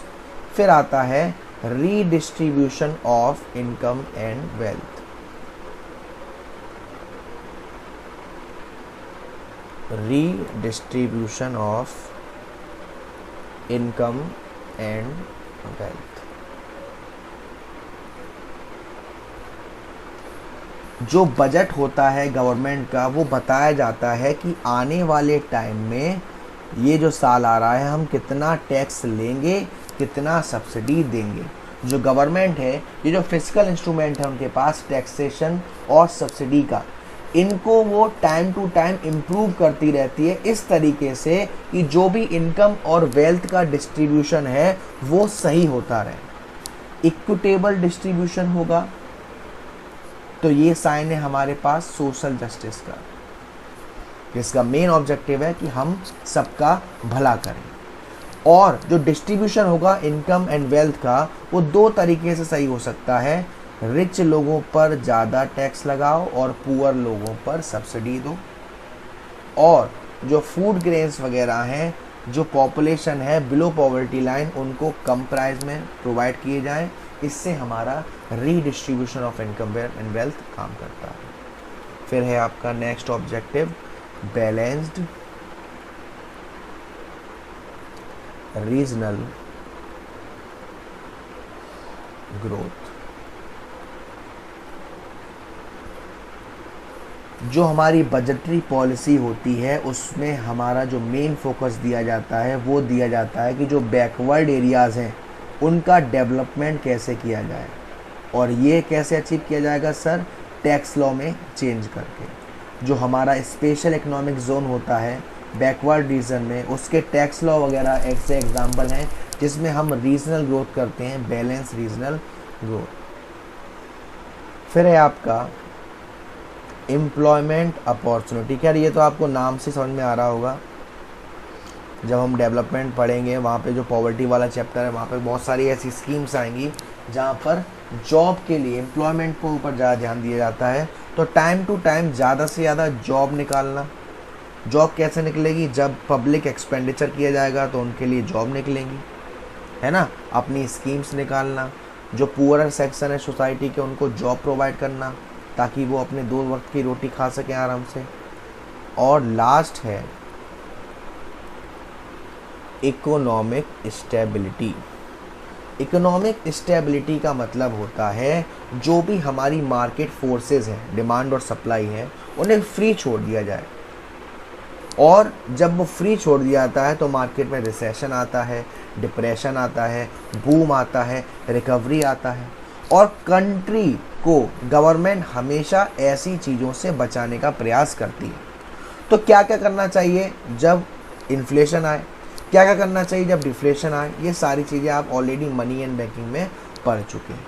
तो ये तो था हमारा गवर्नमेंट बजट का ऑब्जेक्टिव। अब जैसा कि मैंने ढांचे की बात करी थी, स्ट्रक्चर की बात करी थी बजट के, कंपोनेंट्स की बात करी थी बजट के, उसके बारे में हम थोड़ा एक्सप्लेन करेंगे।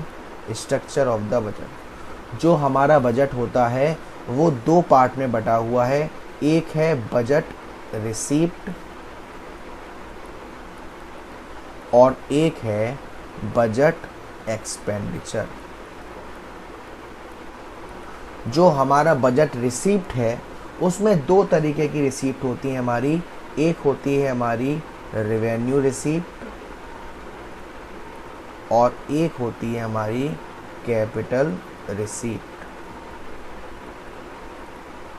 सेम एक्सपेंडिचर में भी रेवेन्यू एक्सपेंडिचर और कैपिटल एक्सपेंडिचर। तो रेवेन्यू रिसीप्ट क्या होती है सर? रेवेन्यू रिसीप्ट वो रिसीप्ट होती है जो अगर सरकार के पास आएगी तो उसके आने से गवर्नमेंट के ऊपर कोई भी लायबिलिटी नहीं चढ़ी, कर्जा नहीं चढ़ा और ना ही गवर्नमेंट की किसी एसेट्स की वैल्यू में कमी आई। जैसे कि टैक्स, जब सरकार के पास टैक्स जाता है तो इसका मतलब ये थोड़ी ना कि सरकार के ऊपर कोई लायबिलिटी चढ़ गई, नहीं, ना ही उसकी किसी एसेट्स की वैल्यू में कमी आती। उसको हम क्या कहते हैं सर? Revenue receipt. और वही बात करें हम कैपिटल रिसीप्ट की, कैपिटल रिसीप्ट हमारी वो रिसीप्ट होती है जिसके आने से सरकार के ऊपर लायबिलिटी क्रिएट हो जाएगी या सरकार की एसेट्स में कमी आ जाएगी। जैसे कि रिकवरी ऑफ लोन। अभी हम बारी बारी से सबके एग्जाम्पल देखेंगे। ऐसे ही रेवेन्यू एक्सपेंडिचर।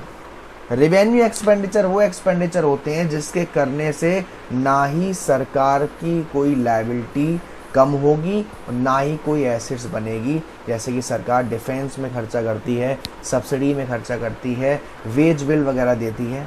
और कैपिटल एक्सपेंडिचर वो एक्सपेंडिचर जिससे करने से सरकार की लायबिलिटी कम होगी और एसेट्स बनेगी, जैसे लैंड एंड बिल्डिंग बनवाना, मशीनरी बनवाना, लोन्स वगैरह, ये सारी चीज़ें।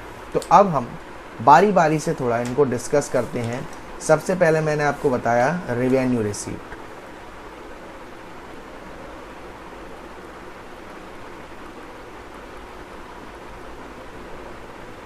तो रेवेन्यू रिसीप्ट हमारी दो टाइप की होती है, एक टैक्स रिसीप्ट और एक non tax receipt. Tax receipt तो वो रिसीप्ट होती है जो एक कंपलसरी पेमेंट होता है जो आपको गवर्नमेंट को करना पड़ता है, हाउस होल्ड द्वारा या फर्म द्वारा या इंस्टीट्यूशन द्वारा। टैक्स पेयर इसके बदले में कोई भी बेनिफिट एक्सपेक्ट नहीं करता। अब टैक्स के टाइप जैसे कि प्रोग्रेसिव और रिग्रेसिव।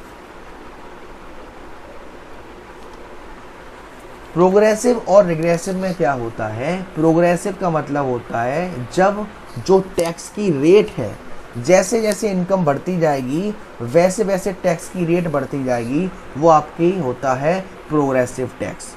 इसमें जो रिच सेक्शन है उस पर बर्डन ज़्यादा डाला जाता है। जैसे आप 2 लाख तक कमा रहे हो तो इतना परसेंट, 5 लाख तक कमा रहे हो तो बढ़ गया, फिर 10 लाख तक कमा रहे हो बढ़ गया। रिग्रेसिव में टैक्स फिक्स रहता है जितना भी हो।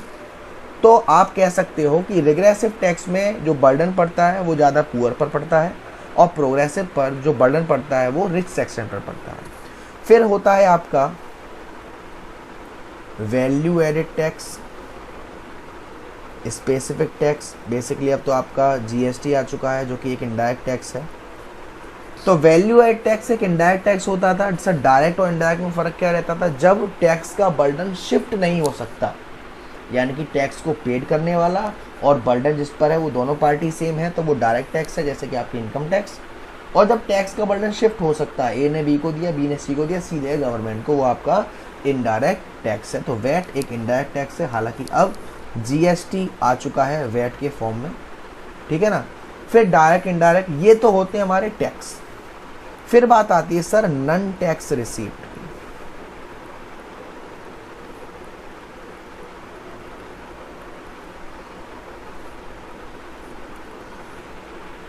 नॉन टैक्स रिसीप्ट में क्या होता है? नॉन टैक्स रिसीप्ट वो रिसीप्ट होती हैं जो कि किसी अदर सोर्सेज से आई हैं, जैसे कि फीस। जब भी आप गवर्नमेंट की कुछ सर्विसेज को लेना चाहते हो, जैसे कि आपने लैंड रजिस्ट्रेशन करवाया, बर्थ सर्टिफिकेट बनवाया, डेथ सर्टिफिकेट बनवाया, पासपोर्ट बनवाया, इन सभी के लिए आपको फ़ी देनी पड़ती है।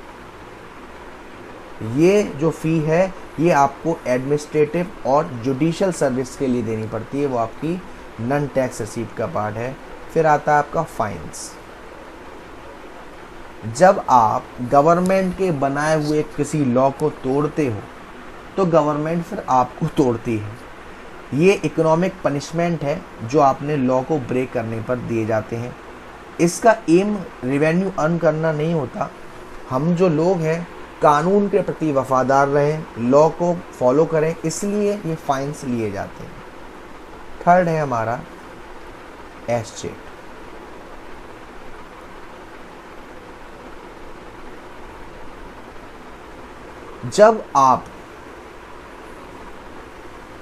जब सरकार किसी ऐसी प्रॉपर्टी से इनकम जनरेट कर रही है जिससे कोई लोग छोड़ के चले गए हैं, बिना कोई भी लीगल हायर नहीं है वहाँ पर, कोई भी क्लेम करने वाला नहीं है वहाँ पर, उस प्रॉपर्टी से गवर्नमेंट अपना रेवेन्यू बनाती है जिसको हम कहते हैं एस्टेट।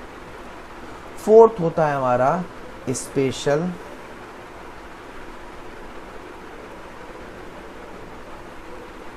असेसमेंट। स्पेशल असेसमेंट वो पेमेंट होता है जो कि ओनर देता है अपनी प्रॉपर्टी पर, किसको? गवर्नमेंट को, जिसकी प्रॉपर्टी की कीमत बढ़ गई। किसकी वजह से? गवर्नमेंट के किसी डेवलपमेंट एक्टिविटी की वजह से। गवर्नमेंट ने रोड बनवाया, पुल बनवाए, मेट्रो स्टेशन आ रहा है, इसकी वजह से आपकी जो वैल्यू है वो बढ़ जाएगी और इसके लिए आपको सरकार को स्पेशल असेसमेंट देना पड़ेगा। फिर आता है सर हमारा income from public enterprises.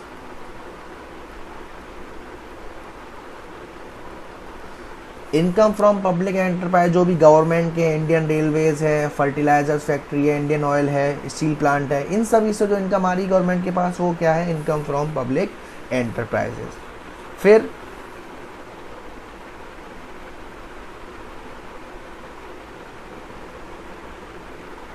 Income from the sale of spectrum like 2G 3G, जो भी आपने देखा होगा income from the sale of, जो इमर्ज किए जाते हैं भाई टावर वावर लगवाने के लिए, वहाँ से पेमेंट, और लास्ट का ग्रांट्स और डोनेशन। तो ये सारी चीज़ें क्या है?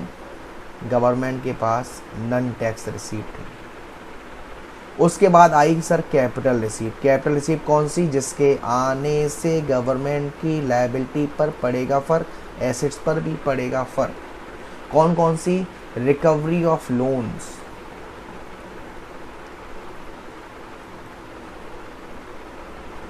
रिकवरी ऑफ लोन जो हमारी सेंट्रल गवर्नमेंट होती है वो लोन ऑफर करती है स्टेट गवर्नमेंट को जब भी फाइनेंशियल क्राइसिस आते हैं उससे बचने के लिए। तो जब ये लोन रिकवर किया जाता है तो आपकी जो एसेट्स है, गवर्नमेंट की जो एसेट्स है वो रिड्यूस होगी, तो ये हमारी कैपिटल रिसीप्ट होती है। Borrowings and other liability. जब हम एसेट्स को लैंड करते हैं, किसी को देते हैं या लायबिलिटी लेते हैं, तो वो हमारी क्या कहलाती है? Capital receipt. जैसे कि मान लो जनरल पब्लिक से पैसा लिया, आरबीआई से पैसा लिया, रेस्ट ऑफ द वर्ल्ड से पैसा लिया, ये गवर्नमेंट के पास क्या है? कैपिटल रिसीप्ट है, क्योंकि भाई लायबिलिटी बन रही है। और अदर रिसीप्ट, अदर रिसीप्ट जैसे गवर्नमेंट ने अपनी किसी प्रॉपर्टी को बेच दिया, डिसइन्वेस्टमेंट कर दिया। जब गवर्नमेंट अपने शेयर्स, पब्लिक सेक्टर के शेयर प्राइवेट सेक्टर में बेचती है तो अदर रिसीप्ट के फॉर्म में आता है, तो ये भी हमारी कैपिटल रिसीप्ट होती है। तो आई होप आपको कैपिटल रिसीप्ट और बजट रिसीप्ट, वो कैपिटल रिसीप्ट और रेवेन्यू रिसीप्ट दोनों अच्छे से क्लियर हो गया होगा। अब हम देख लेते हैं आपका रेवेन्यू एक्सपेंडिचर।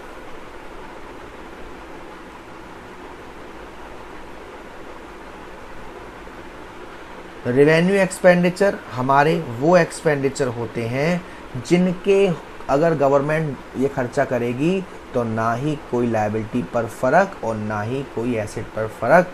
जैसे कि आपका इंटरेस्ट पेमेंट है, जब गवर्नमेंट लोन वगैरह लेती है तो उसकी ब्याज वगैरह देती है वहाँ, या फिर डिफेंस के ऊपर जो खर्चा करती है, वेज बिल के ऊपर, सब्सिडी के ऊपर, ये सारे जो खर्चे हैं वो हमारे क्या हैं, रेवेन्यू एक्सपेंडिचर।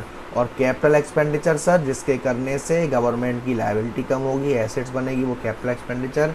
जैसे कि लैंड एंड बिल्डिंग पर एक्सपेंडिचर किया, मशीनरी वगैरह पे किया, शेयर्स परचेज करने में किया, ये सारी चीज़ें कहलाती हैं, ठीक है ना। सो अब ये तो हो गया हमारा यहाँ तक की बात। अब हमारे कुछ एक्सपेंडिचर प्लान एक्सपेंडिचर होते हैं और नन प्लान एक्सपेंडिचर होते हैं। प्लान्ड एक्सपेंडिचर और आपके non plan expenditure. Plan expenditure refer करते हैं जिसके लिए आपने पहले से ही प्लान्स बना रखे हैं, प्रोग्राम्स बना रखे हैं, सेंट्रल गवर्नमेंट ने, सब ने, भाई ये खर्चा करना है, ये रोड बननी है, ये हॉस्पिटल बननी है, तो प्लान है। और नन प्लान एक्सपेंडिचर जो आपको मालूम ही नहीं थे कि ये ऐसे हो सकते हैं, अचानक से बनाने पड़े आपको, वो आपके नन प्लान एक्सपेंडिचर। उसके बाद आते हैं आपके deficit, budget deficit,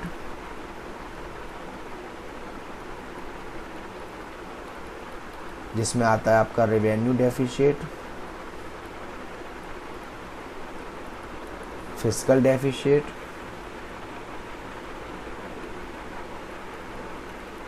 primary deficit. क्या होते हैं, टाइप्स क्या हैं? देखो बच्चों, अब तक आपने ये पढ़ा कि एक हमारा रेवेन्यू होता है और एक हमारा एक्सपेंडिचर होता है। ये तो पढ़ा हमने, यस सर, ये पढ़ा। अगर आपका रेवेन्यू ज़्यादा है और एक्सपेंडिचर कम है, उस केस में हम लोग क्या कर रहे हैं, सरप्लस है वो। अगर रेवेन्यू ज़्यादा है और सरप्लस कम है, वो एक्सपेंडिचर कम है, तो वो क्या है सर, वो सरप्लस है। बजट सरप्लस, रेवेन्यू सरप्लस, ये सारी चीज़ें। और अगर आपका एक्सपेंडिचर ज़्यादा है, रेवेन्यू कम है, तो वो क्या है सर, डेफिशिएट है। और अगर दोनों बराबर हैं तो वो क्या है सर, वो आपका बैलेंस्ड बजट है। वो क्या है आपका, बैलेंस्ड बजट। तो अब बारी बारी से हम पढ़ लेते हैं। सबसे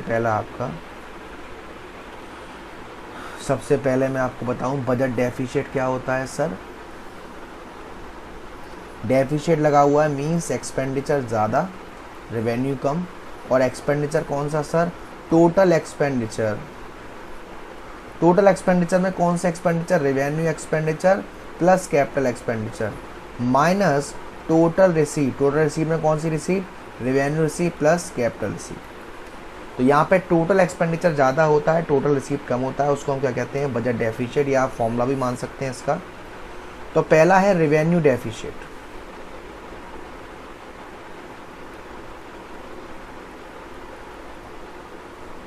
रेवेन्यू डेफिशिएट में क्या होगा सर, रेवेन्यू डेफिशिएट में आपका revenue expenditure is greater than revenue receipt, या इसका फॉर्मूला भी लगा सकते हो, revenue expenditure minus revenue receipt. तो ऐसे केसेस में गवर्नमेंट को क्या करना पड़ेगा, अपने एक्सपेंडिचर को कम करना पड़ेगा जो उन्होंने चला रखे हैं। इसकी वजह से क्या होगा सर, उनके सोशल वेलफेयर का लॉस होगा। गवर्नमेंट को फंड्स रेज करने पड़ेंगे बोरोइंग से, या जैसे भी वो ले सकें। डिसइन्वेस्टमेंट करना पड़ेगा जिससे उनके पास पैसा आ सके, ठीक है ना। तो तीन चीज़ करे जाएंगे भाई इसको मैनेज करने के लिए। क्या है सर, बोरोइंग्स, डिसइन्वेस्टमेंट और कट इन एक्सपेंडिचर, जिससे हमारा जो रेवेन्यू डेफिशिएट है वो सही हो सके। दूसरा है sir fiscal deficit.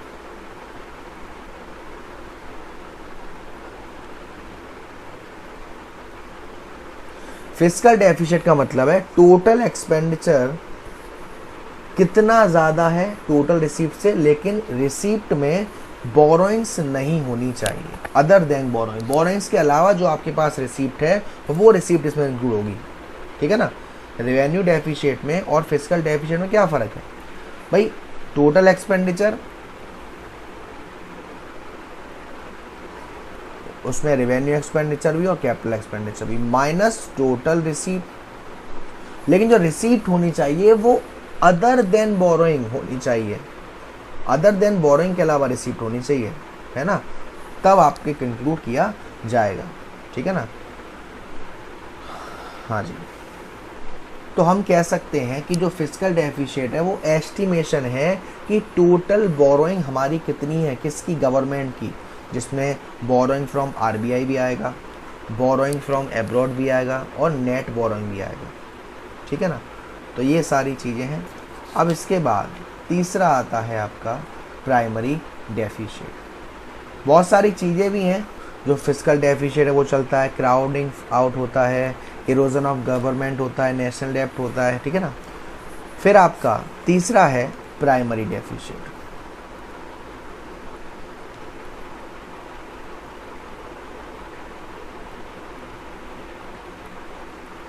Primary deficit difference होता है, सिंपल फॉर्मूला होता है fiscal deficit minus interest payment. यानी कि जब आप किसी से बोरोइंग्स लोगे तो लोन वगैरह भी दोगे, ब्याज वगैरह भी दोगे, उसको जब माइनस कर दोगे तो हमारा क्या निकल के आता है, प्राइमरी डेफिशिएट। तो ये 3 डेफिशिएट होते हैं, इन्हीं से आप न्यूमेरिकल भी कर सकते हैं, इनके न्यूमेरिकल्स, है ना।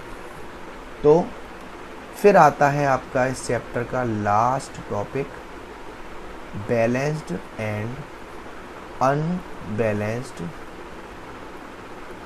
Budget. Balanced and unbalanced budget. अब इसमें क्या होता है, बैलेंस एंड अनबैलेंस्ड बजट में अगर गवर्नमेंट रिसीप्ट बराबर है गवर्नमेंट एक्सपेंडिचर के, तो हमारा जो बजट है वो क्या कहलाएगा सर, बैलेंस्ड बजट कहलाएगा। क्या कहलाएगा, बैलेंस्ड बजट। और अगर देखो इसमें होता क्या क्या है, फ़ायदे क्या क्या हैं, गवर्नमेंट को वेस्टफुल एक्सपेंडिचर नहीं करने जो फालतू के हैं, फाइनेंशियल स्टेबिलिटी अच्छे से चल रही है, ठीक है ना, तो वो हमारा बैलेंस बजट होता है। अनबैलेंस बजट क्या होगा सर, अनबैलेंस बजट का मतलब है जहाँ पे रिसीट और एक्सपेंडिचर दोनों बराबर नहीं हो, या तो सरप्लस बजट होगा या डेफिशिएट बजट होगा। सरप्लस बजट होगा तो यानी कि गवर्नमेंट रिसीप्ट ज़्यादा है गवर्नमेंट एक्सपेंडिचर के, और सरप्लस डेफिशिएट होगा, सॉरी डेफिशिएट बजट होगा मींस एक्सपेंडिचर ज़्यादा है रिसीप्ट के। तो यहाँ पर ये जो आपका गवर्नमेंट बजट है ये चैप्टर ख़त्म होता है अच्छे से। अभी हमारे एक तरीके से 3 चैप्टर या 2 चैप्टर कह सकते हो, मनी एंड बैंकिंग कंप्लीट हुआ और गवर्नमेंट बजट कंप्लीट हुआ। अब हम स्टार्ट करेंगे हमारा, या तो आप बैलेंस ऑफ पेमेंट कह सकते हो या फॉरेन एक्सचेंज रेट कह सकते हो। तो सबसे पहले हम फॉरेन एक्सचेंज रेट करते हैं, ठीक है ना, उसके बाद हम आपका लास्ट पढ़ेंगे बीओपी, बैलेंस ऑफ पेमेंट। चलिए, foreign exchange rate.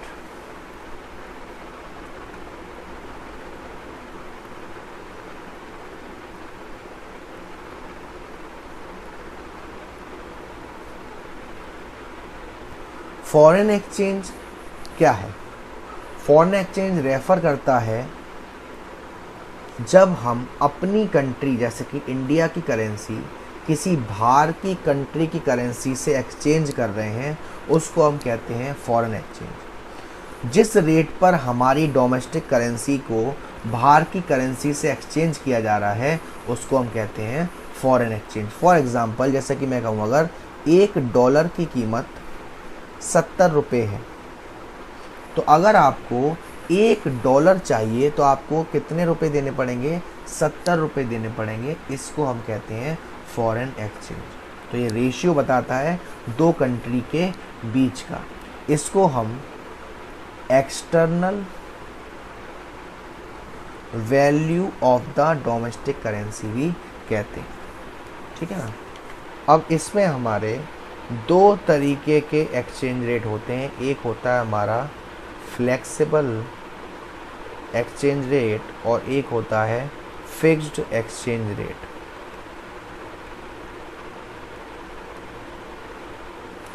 Flexible exchange rate होता है जिसमें सबसे पहली बार इसका दूसरा नाम फ्लोटिंग रेट ऑफ एक्सचेंज भी होता है।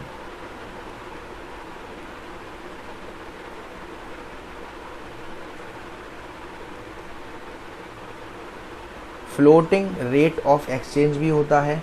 इसमें जो भी डिमांड और सप्लाई है, जो भी रेट है, वो मार्केट की फोर्सेस द्वारा डिसाइड करी जाती है। यानी कि मार्केट में जैसा माहौल चल रहा है वो डिसाइड करता है किस कंट्री की करेंसी की कीमत कितनी होगी, है ना। इसे हम फ्री एक्सचेंज रेट भी कह सकते हैं, क्योंकि इसमें जो डिमांड फोर्सेस है मार्केट की वो डिसाइड करेंगी क्या होना है, कैसे होना है ना। दूसरी चीज़, अगर इसमें जो फॉरेन करेंसी है उसकी सप्लाई उसके डिमांड के बराबर होगी तो उसको हम कहते हैं पार रेट ऑफ एक्सचेंज, या आप कह सकते हो इक्विलिब्रियम रेट ऑफ एक्सचेंज। तो फ्लेक्सिबल एक्सचेंज रेट में जो डिमांड है और सप्लाई है वो कैसे काम करती है। देखो मेरी बात, आपको ये कंसेप्ट मैं आपको बताऊं कि अगर फॉरेन एक्सचेंज में जो फॉरेन कंट्री की करेंसी है उसकी रेट अगर बढ़ेगी, तो फॉरेन एक्सचेंज की जो डिमांड है वो क्या होगी, कम होगी। जाहिर सी बात है, कम होगी। और उसका स्लोप क्या होगा सर, डाउनवर्ड स्लोप होगा। अगर फॉरेन करेंसी की जो रेट है वो कम होगी तो डिमांड क्या होगी सर, बढ़ेगी। ये पॉइंट क्लियर होगा आपका। फिर उसके बाद सप्लाई ऑफ फॉरेन एक्सचेंज में इसका जस्ट उल्टा, रेट ज़्यादा होगी अगर फॉरेन एक्सचेंज की तो डिमांड ज़्यादा होगी, हायर एक्सचेंज होगा। रेट कम तो कम, ठीक। तो ये तो हमारा होता है demand for foreign exchange and supply for foreign exchange. तो इसमें हमने पढ़ा फ्लेक्सिबल एक्सचेंज रेट सिस्टम में। तो अब इसमें क्या होता है, अगर आपसे पूछा जाए इंक्रीज और decrease in demand and supply of foreign currency, अगर जो फॉरेन करेंसी है उसकी जो रेट है उसमें कोई चेंज नहीं होता है और फिर भी उसकी डिमांड बढ़ जाए तो उसे इंक्रीज इन डिमांड कहते हैं, और डिमांड घट जाए तो उसे डिक्रीज इन डिमांड कहते हैं। अब यहाँ पे दो वर्ड आपके पढ़ने के हैं, एक होता है आपका करेंसी एप्रिसिएशन और एक होता है depreciation. Appreciation of currency and depreciation of कौन सी करेंसी सर, हमारे देश की। ये वो सिचुएशन है एप्रिसिएशन वाली जहाँ पे जो एक्सचेंज रेट है वो कम होगी। फॉर एग्जांपल, पहले $1 था 60 रुपये का, अब $1 हो गया 55 रुपये का। यानी कि हमारी कंट्री की जो डोमेस्टिक वैल्यू है करेंसी की वो क्या हो गई, अब एक तरीके से बढ़ गई। इसको हम क्या कहते हैं, एप्रिसिएशन। और अगर ये उल्टा होता, पहले सर डॉलर 55 का था वो गया 60 का, तो हमारी देश की करेंसी क्या हो गई, डेप्रिशिएट हुई। फिर अभी मैंने आपको बताया था दूसरा मेथड जिसको हम कहते हैं fixed exchange rate. Fixed exchange rate में क्या होता है, जो भी रेट होती हैं वो गवर्नमेंट डिसाइड करती है एक पर्टिकुलर लेवल पर। मार्केट की डिमांड और सप्लाई पर इसका कोई फ़र्क नहीं होता, वो अपने हिसाब से हम सेट करते हैं, हाई करना चाहें हाई, लो करना चाहें लो। और इसमें गवर्नमेंट क्या करती है, गवर्नमेंट डेप्रिसिएशन, सॉरी अभी आपने डेप्रिसिएशन पढ़ा, डीवैल्यूएशन और रीवैल्यूएशन का इस्तेमाल करती है।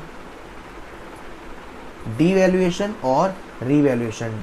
डीवैल्यूएशन का मतलब जब गवर्नमेंट अपनी कंट्री की करेंसी को कम करेगी एक्सचेंज रेट को बढ़ाकर, तो उसे हम क्या कहेंगे, डीवैल्यूएशन। और जब गवर्नमेंट अपनी कंट्री की करेंसी को बढ़ाएगी एक्सचेंज रेट को कम करके, तो उसे हम क्या बोलेंगे, रीवैल्यूएशन। एक तरीके से बस नाम थोड़ा चेंज है, ठीक है ना। और सर फिक्स्ड एक्सचेंज रेट में होता क्या था, फिक्स्ड एक्सचेंज रेट में एक बहुत पहला सिस्टम था जिसको हम कहते हैं gold standard system. Gold standard system में क्या होता था कि इसमें जो भी, ये पहली बात तो ये 1920 तक चला था। जो गोल्ड था उसको एक कॉमन यूनिट ले लिया जाता था कि अगर आपको इस कंट्री का, आपको अगर 1 पाउंड चाहिए तो आपको इतने ग्राम गोल्ड देना पड़ेगा या इतने ग्राम सिल्वर देना पड़ेगा। इसको हम mint par value of exchange भी कहते हैं या आप मिंट पैरिटी भी कहते हैं। मिंट का मतलब करेंसी जो कि गोल्ड वैल्यू में बताई जाती थी। एक होता था ब्रिटेन वुड सिस्टम और उसको हम एडजस्टेबल पैग सिस्टम भी कहते थे। क्यों? क्योंकि इसमें थोड़ा बहुत एडजस्टमेंट अलाउ था, ठीक है ना। जो आपका यूएस डॉलर वगैरह होते थे उन सब में थोड़ा बहुत एक्सचेंज अलाउ था। और इस सिस्टम को ख़त्म कर दिया गया सबको 1977 में। और 1977 में क्या आ गया sir? Flexible rate system, flexible exchange rate system. तो गवर्नमेंट क्या करती थी? देखो, मैनेज फ्लोटिंग करती थी। सर मैनेज फ्लोटिंग क्या होती है? मैनेज फ्लोटिंग का मतलब होता है जो हमारे देश की गवर्नमेंट है, आप कह सकते हो आरबीआई, उसने अपना एक लेवल सेट कर रखा है कि इससे कम नहीं होना चाहिए, इससे ज़्यादा नहीं होना चाहिए। अगर उस लिमिट से कम या ज़्यादा रेट होता है, देखो डिमांड कौन बताएगा सर? मार्केट बताएगा। सप्लाई कौन बताएगा? मार्केट बताएगा। लेकिन अगर गवर्नमेंट की डिसाइड करी डिज़ायर रेट से कम या बढ़ती होता है तो गवर्नमेंट उसमें इंटरफेयर करेगी। उसको हम क्या कहते हैं? Manage floating. ताकि वो जितना उन्होंने सोचा था उससे कम या जितना उन्होंने सोचा था उससे ज़्यादा नहीं हो जाए, ठीक है ना। ये वो मैनेज फ्लोटिंग सिस्टम, वो फ्लोटिंग एक्सचेंज रेट सिस्टम होता है जिसमें ओकेजनली सेंट्रल बैंक बीच में आती है और जो भी रेट होती है उन्हें इन्फ्लुएंस करती है, चेंज करती है। इसको हम डर्टी फ्लोटिंग भी कहते हैं। क्या कहते हैं सर? डर्टी फ्लोटिंग भी कहते हैं, है ना, मैनेज फ्लोटिंग को। तो अब कुछ कंपोनेंट्स होते हैं कि सर जो हमारी डिमांड है फॉरेन एक्सचेंज की क्यों करी जाती है, कैसे करी जाती है। तो भाई डिमांड कैसे करी जाएगी? आपने इंटरनेशनल लोन लिया है, उसका रीपेमेंट करना हो, आपको रेस्ट ऑफ द वर्ल्ड में इन्वेस्टमेंट करना हो, कुछ इंपोर्ट करना हो, बाहर से कुछ परचेज करना हो, डोनेशन देनी हो, पेमेंट आना हो या जाना हो, ये सारी चीज़ें। एक्सपोर्ट इसका जस्ट उल्टा, ठीक है ना। ये सब तो खैर आप जानते ही होंगे, पैसा कैसे आएगा कैसे जाएगा। फिर आपका मेन आता है फॉरेन एक्सचेंज मार्केट।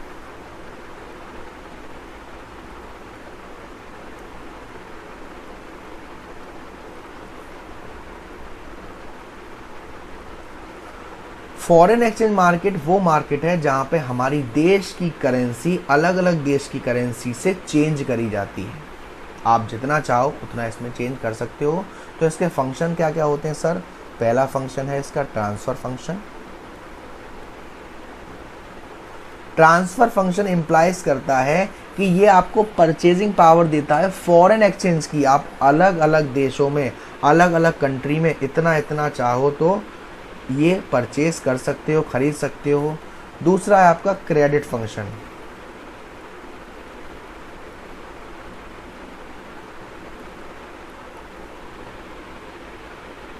अब इसमें क्या होता है? ये इम्प्लाइज करता है कि आप प्रोविज़न बनाते हो किसका? क्रेडिट का, in terms of foreign exchange. ये किसके लिए बनता है सर? एक्सपोर्ट और इंपोर्ट के लिए, अलग अलग कंट्री में। तीसरा है आपका हेजिंग फंक्शन। हेजिंग फंक्शन क्या क्या मतलब होता है? जब लगता है कि जो फॉरेन एक्सचेंज है उसमें कुछ वेरिएशन हो रहे हैं और हम चाहते हैं कि कोई रिस्क ना हो, तो हम क्या करते हैं? हेज कर देते हैं, यानी एक एक्सचेंज रेट को लॉक कर देते हैं। फॉर एग्जांपल जैसा भी $1 की कीमत चल रही 75, अब हमें लग रहा है कीमत बढ़ेगी या घटेगी, तो हम इस रेट को लॉक कर देते हैं, ठीक है ना। तो ये तो हमारा फॉरेन एक्सचेंज मार्केट और उसके फंक्शंस होते हैं। फिर ऑपरेशंस जो होते हैं, काम जो होता है, वो दो टाइप में होते हैं। एक आपका स्पॉट मार्केट, एक होता है स्पॉट मार्केट।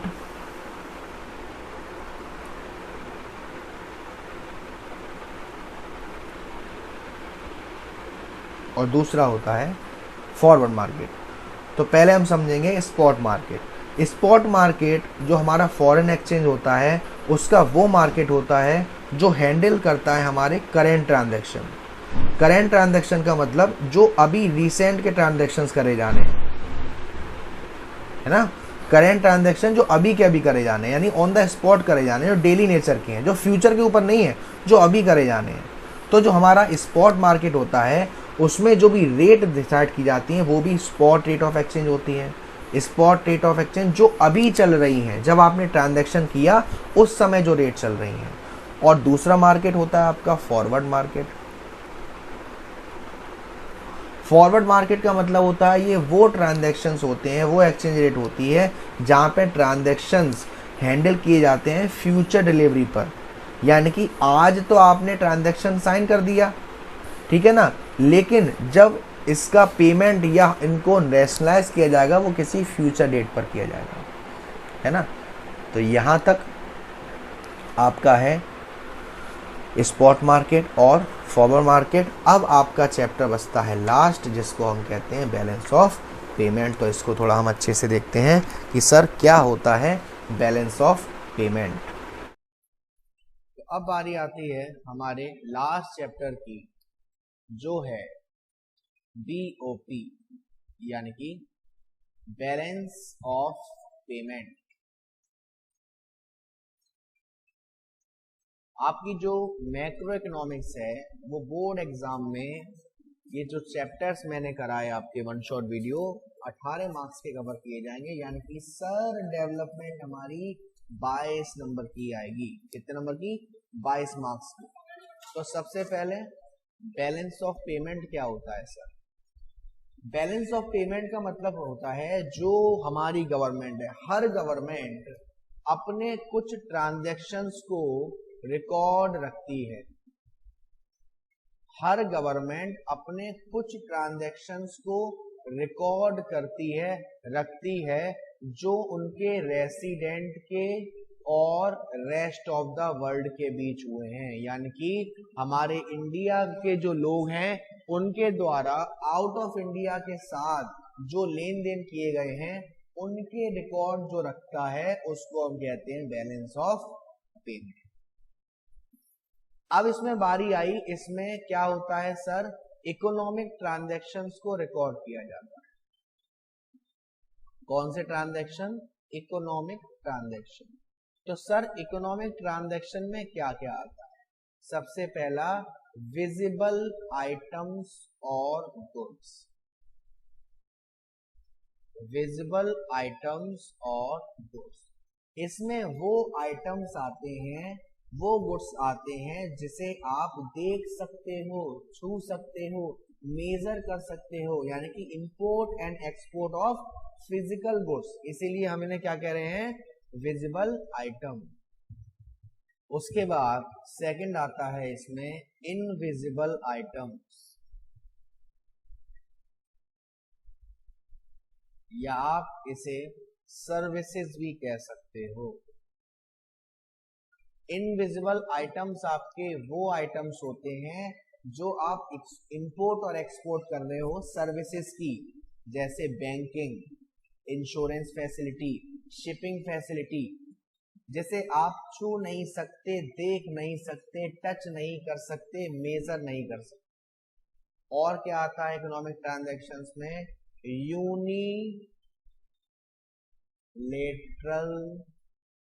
ट्रांसफर।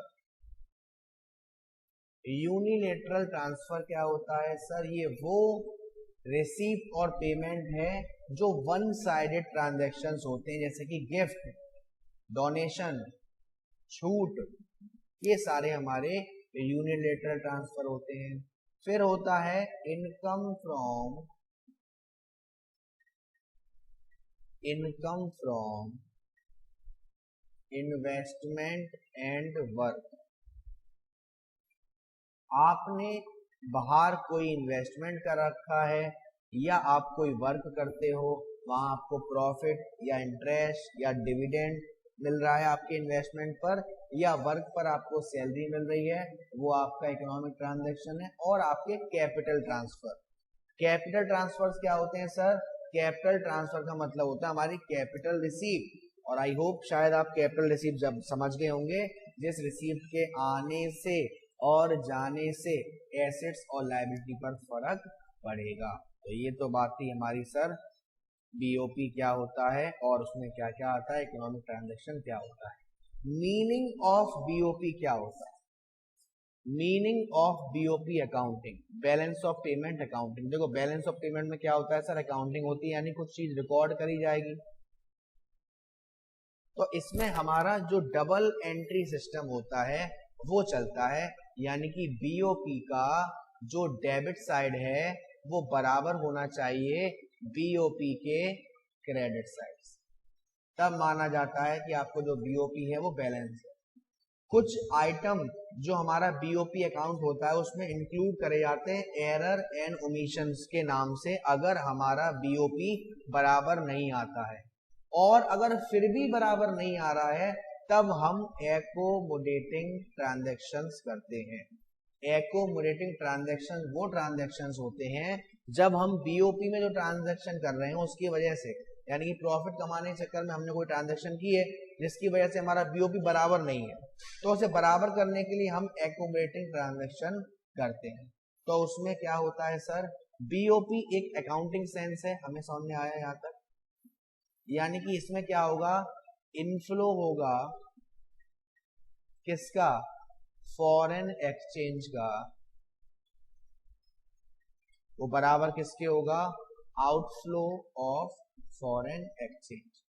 ठीक, अब इसमें क्या होता है, अगर वो बैलेंस्ड है इसका मतलब क्या है सर, दोनों बराबर हैं, इनफ्लो भी और आउटफ्लो भी। अगर सरप्लस है मींस जो इनफ्लो है फॉरेन एक्सचेंज की वो ज्यादा है और आउटफ्लो है वो कम है, और अगर डेफिशिएट है मींस इनफ्लो कम है और आउटफ्लो ज्यादा है। ये तो बात हुई हमारी बैलेंस ऑफ पेमेंट की। अब बारी आती है बैलेंस ऑफ ट्रेड की। बैलेंस ऑफ ट्रेड, अब यहां क्या होता है, बैलेंस ऑफ ट्रेड का मतलब है difference between value of export minus import. लेकिन कौन से आइटम, विजिबल आइटम्स। कौन से आइटम, विजिबल आइटम्स। तो अगर आप बीओटी का फॉर्मूला लिखोगे, balance of trade is equal to export minus import. तो अब आपको क्या देखना है कि जो भी हमारी एक्सपोर्ट होती है उसको हम हमारे बीओपी में क्रेडिट साइड में रिकॉर्ड करते हैं, क्योंकि ये हमारी इनफ्लो है और पॉजिटिव आइटम है, यानी कि हमारे पास पैसा क्या होगा, आएगा।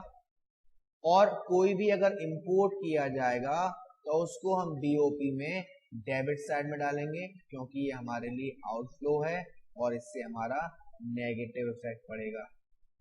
बैलेंस ऑफ ट्रेड जो है वो बीओपी का ही एक हिस्सा है। अगर आपका जो एक्सपोर्ट है वो ज्यादा है इंपोर्ट से, तो आपका जो बैलेंस ऑफ ट्रेड है वो क्या है, फेवरेबल है। और अगर इंपोर्ट ज्यादा है एक्सपोर्ट से तो वो अनफेवरेबल है। बैलेंस ऑफ ट्रेड को हम लोग बैलेंस ऑफ विजिबल ट्रेड या ट्रेड बैलेंस भी कहते हैं। तो अब आपको ये दोनों क्लियर हुआ होगा, बैलेंस ऑफ ट्रेड और बैलेंस ऑफ पेमेंट। तो जो हमारा बैलेंस ऑफ पेमेंट होता है उसके दो कंपोनेंट्स होते हैं, दो पार्ट्स कह सकते हो। बैलेंस ऑफ पेमेंट के दो पार्ट होते हैं, एक होता है हमारा करेंट अकाउंट और एक होता है कैपिटल अकाउंट। अगेन जो हम पढ़ते आ रहे हैं उन्हीं से पढ़ना है। करेंट अकाउंट में क्या होगा सर, वो सारे ट्रांजैक्शंस जो कि रेसिडेंट ने करे हैं रेस्ट ऑफ द वर्ल्ड से, जिससे रेसिडेंट की या कंट्री की या गवर्नमेंट की एसेट्स पर या लायबिलिटी पर कोई घंटा फर्क नहीं पड़ रहा है, वो हमारे कौन से, करेंट अकाउंट ट्रांजैक्शन। अब इसमें कौन कौन से ट्रांजैक्शंस आते हैं, receipt and payment of visible items, यानी कि export and import of goods, invisible item यानी कि export and import of services, unilateral transfer और income from investment and work, ये सब आते हैं करेंट अकाउंट में। अगर इनमें अमाउंट आ रहा है यानी कि आपने पढ़ाई है एक्सपोर्ट में क्या होगा, इंपोर्ट में क्या होगा, ये सारी चीजें, ठीक है ना। अब इसमें आपको ये याद रखना है कि जब एक्सपोर्ट होगा और इंपोर्ट ऑफ होगा गुड्स का, उसे हम मर्चेंडीज ट्रांजैक्शन या विजिबल ट्रेड भी कहते हैं। किसको क्या कहते हैं, कौन सी चीज कहाँ रिकॉर्ड करी जाएगी वो मैंने आपको पहले ही बताया है। पैसा आ रहा है यानी कि अगर आपने एक्सपोर्ट किया है गुड्स को, पैसा आएगा डेबिट साइड में रिकॉर्ड किया जाएगा अगर वो करंट अकाउंट का है, सॉरी क्रेडिट साइड में रिकॉर्ड किया जाएगा, और इंपोर्ट होगा तो वो डेबिट साइड में क्योंकि वो नेगेटिव बैलेंस है। ऐसे ही सर्विसेज में भी सेम फंडा लागू होगा। ऐसे ही यूनिलेटरल ट्रांसफर में भी, मतलब कि आ रहा है सर वो हमारे लिए पॉजिटिव है, क्रेडिट साइड में आएगा, जा रहा है तो वो नेगेटिव है, डेबिट साइड में आएगा। तो अब करेंट अकाउंट सरप्लस और करेंट अकाउंट डेफिशिएंट, इसमें क्या होगा? करेंट अकाउंट सरप्लस का मतलब है कि जो आपके क्रेडिट साइड के आइटम्स हैं, जो आपने क्रेडिट साइड में अमाउंट डाला है वो ज्यादा है डेबिट साइड से, तो आपका जो करेंट अकाउंट है वो सरप्लस है। और अगर आपका डेबिट साइड ज्यादा है क्रेडिट साइड से बीओपी का, तो वो करेंट अकाउंट डेफिशिएट है ना। और अगर आपका करेंट अकाउंट डेफिशिएट है तो वो इंप्लाइज करता है हमारा net outflow of foreign exchange. तो ये तो बात करी मैंने आपसे करेंट अकाउंट ट्रांजैक्शन। दूसरा आता है आपका capital account transaction. Capital account transaction वो सारे ट्रांजैक्शंस होते हैं जो रेसिडेंट द्वारा रेस्ट ऑफ द वर्ल्ड के साथ किए गए हैं और जिससे कंट्री की या रेसिडेंट की या गवर्नमेंट की एसेट्स और लायबिलिटी पर फर्क पड़ेगा। जैसे कि आपकी बोरोइंग्स एंड लैंडिंग, ये एग्जांपल्स हैं बेटा। जैसे कि आपका इन्वेस्टमेंट, जैसे कि आपका changes in foreign exchange reserve,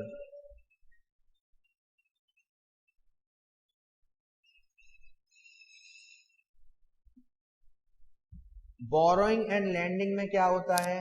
borrowing and lending में दो तरीके के ट्रांजैक्शंस होते हैं, एक आपका होता है प्राइवेट ट्रांजैक्शन और एक होता है आपका ऑफिशियल ट्रांजैक्शन। प्राइवेट ट्रांजैक्शंस में क्या होगा?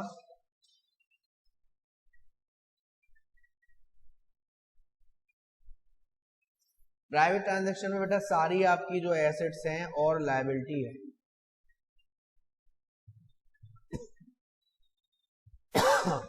जो कि प्राइवेट सेक्टर की है, जो कि किसकी है? प्राइवेट सेक्टर की है, या आप कह सकते हो नॉन गवर्नमेंट है। जैसे कि शॉर्ट टर्म लोन लिया प्राइवेट सेक्टर से, कंट्री को रिसीव हुआ, या लॉन्ग टर्म फॉरेन लोन, ये सारी चीजें हमारी क्या आती हैं? बोरोइंग और लैंडिंग में। अगर आ रहा है आपके पास तो वो कहाँ रिकॉर्ड होगा सर? पॉजिटिव यानी कि क्रेडिट साइड में, और आप पेमेंट कर रहे हो तो वो डेबिट साइड में। उसके बाद मैंने आपको बताया इन्वेस्टमेंट। इन्वेस्टमेंट में क्या होता है? इन्वेस्टमेंट में भी हमारे जो ट्रांजैक्शंस होते हैं वो दो टाइप के होते हैं। एक होता है हमारा एफडीआई, फॉरेन डायरेक्ट इन्वेस्टमेंट। इसमें क्या होता है? जो भी हमारी एसेट्स को परचेज किया जाता है, किससे?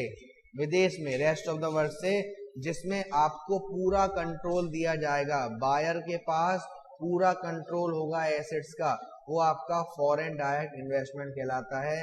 फॉर एग्जांपल, जैसे कि आपने फॉरेन से कोई भी चीज को खरीदा, ये आपकी क्या है? एसेट्स बनेगी, और उस पे जो इन्वेस्टमेंट है पूरा आपका कंट्रोल रहेगा। सेकंड होता है इसमें पोर्टफोलियो इन्वेस्टमेंट। पोर्टफोलियो इन्वेस्टमेंट हमारा वो इन्वेस्टमेंट होता है, इसमें भी हम एसेट्स को परचेज करते हैं, लेकिन इसमें आपको पूरा कंट्रोल नहीं मिलेगा, उस एसेट्स के ऊपर आपका पूरा अधिकार नहीं होगा। जैसे परचेज ऑफ शेयर्स, ये जो शेयर्स वगैरह खरीदे जाते हैं उसमें पार्शियल कंट्रोल मिलता है, फंडा वही रहेगा, पैसा आएगा तो क्रेडिट साइड में, जाएगा तो डेबिट साइड में। फिर आपका तीसरा आता है change in foreign exchange reserve, जिसको हम कहते हैं ऑफिशियल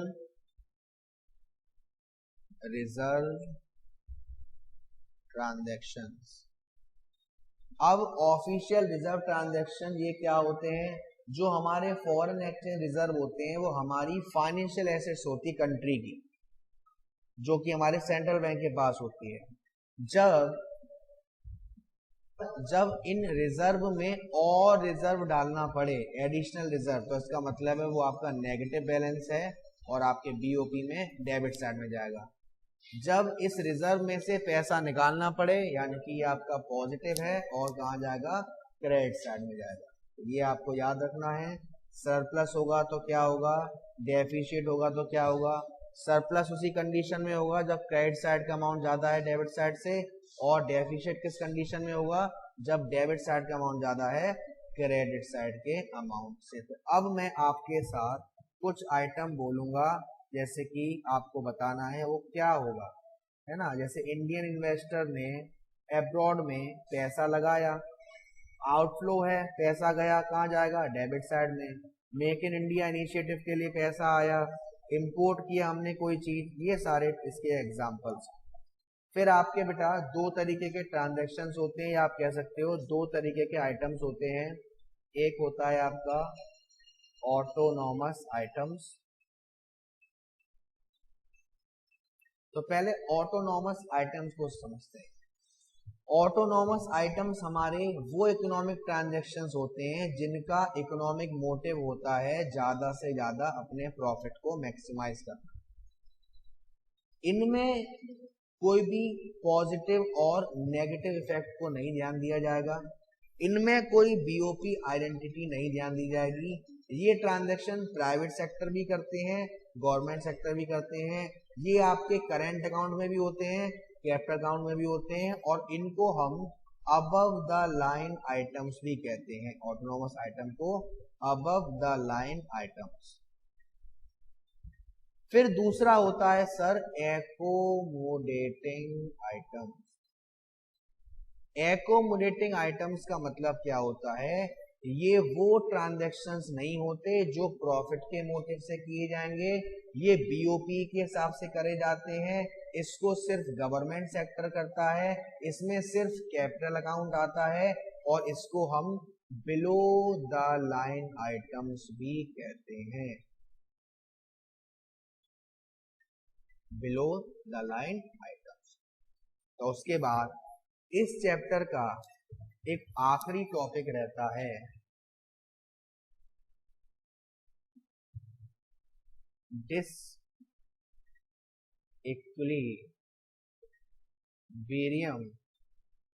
इन बीओपी।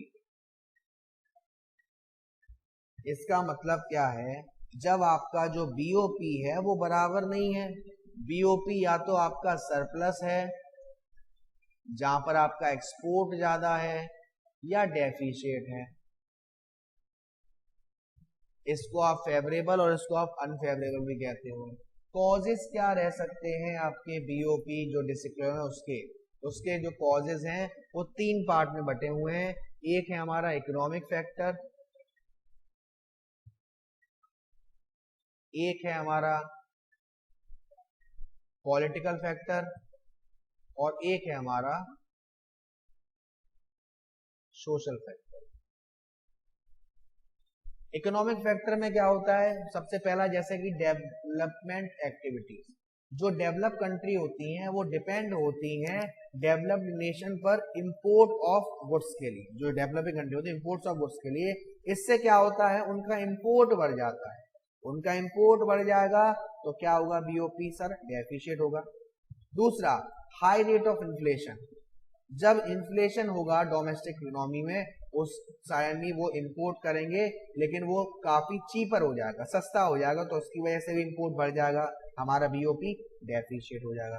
फिर ट्रेड साइकिल के ऊपर रिसेशन चल रहा है, डिफ्लेशन चल रहा है, जैसे कि इन्फ्लेशन की जगह डिफ्लेशन हो गया तो आपका सरप्लस हो जाएगा। ऐसे ही पॉलिटिकल फैक्टर्स में पॉलिटिकल डिसीजन की वजह से, सोशल फैक्टर में जो हमारे आसपास का माहौल है उसकी वजह से चेंज होना, ये सारी चीजें डिसइक्विलिब्रियम बेसिकली व्हाट कि आपका जो बीओपी है वो बराबर नहीं है। अब आपका जो बीओपी है उसे अकाउंटिंग सेंस में क्या कहते हैं और ऑपरेशनल सेंस में क्या कहते हैं। अकाउंटिंग सेंस में जो आपका बीओपी है वो कहलाता है equal of total receipt and total payment, और ऑपरेशनल सेंस में कहलाता है जो भी हमारे एकोमोडेटिंग ट्रांजैक्शंस हैं। एकोमोडेटिंग ट्रांजैक्शंस करे गए हैं किस लिए? ताकि हम बीओपी को क्या करें, बैलेंस कर सकें। क्लियर है? यस बेटा। तो आपको हाँ काफी ज्यादा मेहनत लगी इस पूरी वन शॉट वीडियो बनाने में, तो प्लीज आपसे मेरी हाथ जोड़ के रिक्वेस्ट है, वीडियो को पूरी देखिएगा और ज्यादा से ज्यादा लाइक करिएगा, शेयर करिएगा, अपना प्यार दीजिएगा। Thank you so much, love you all.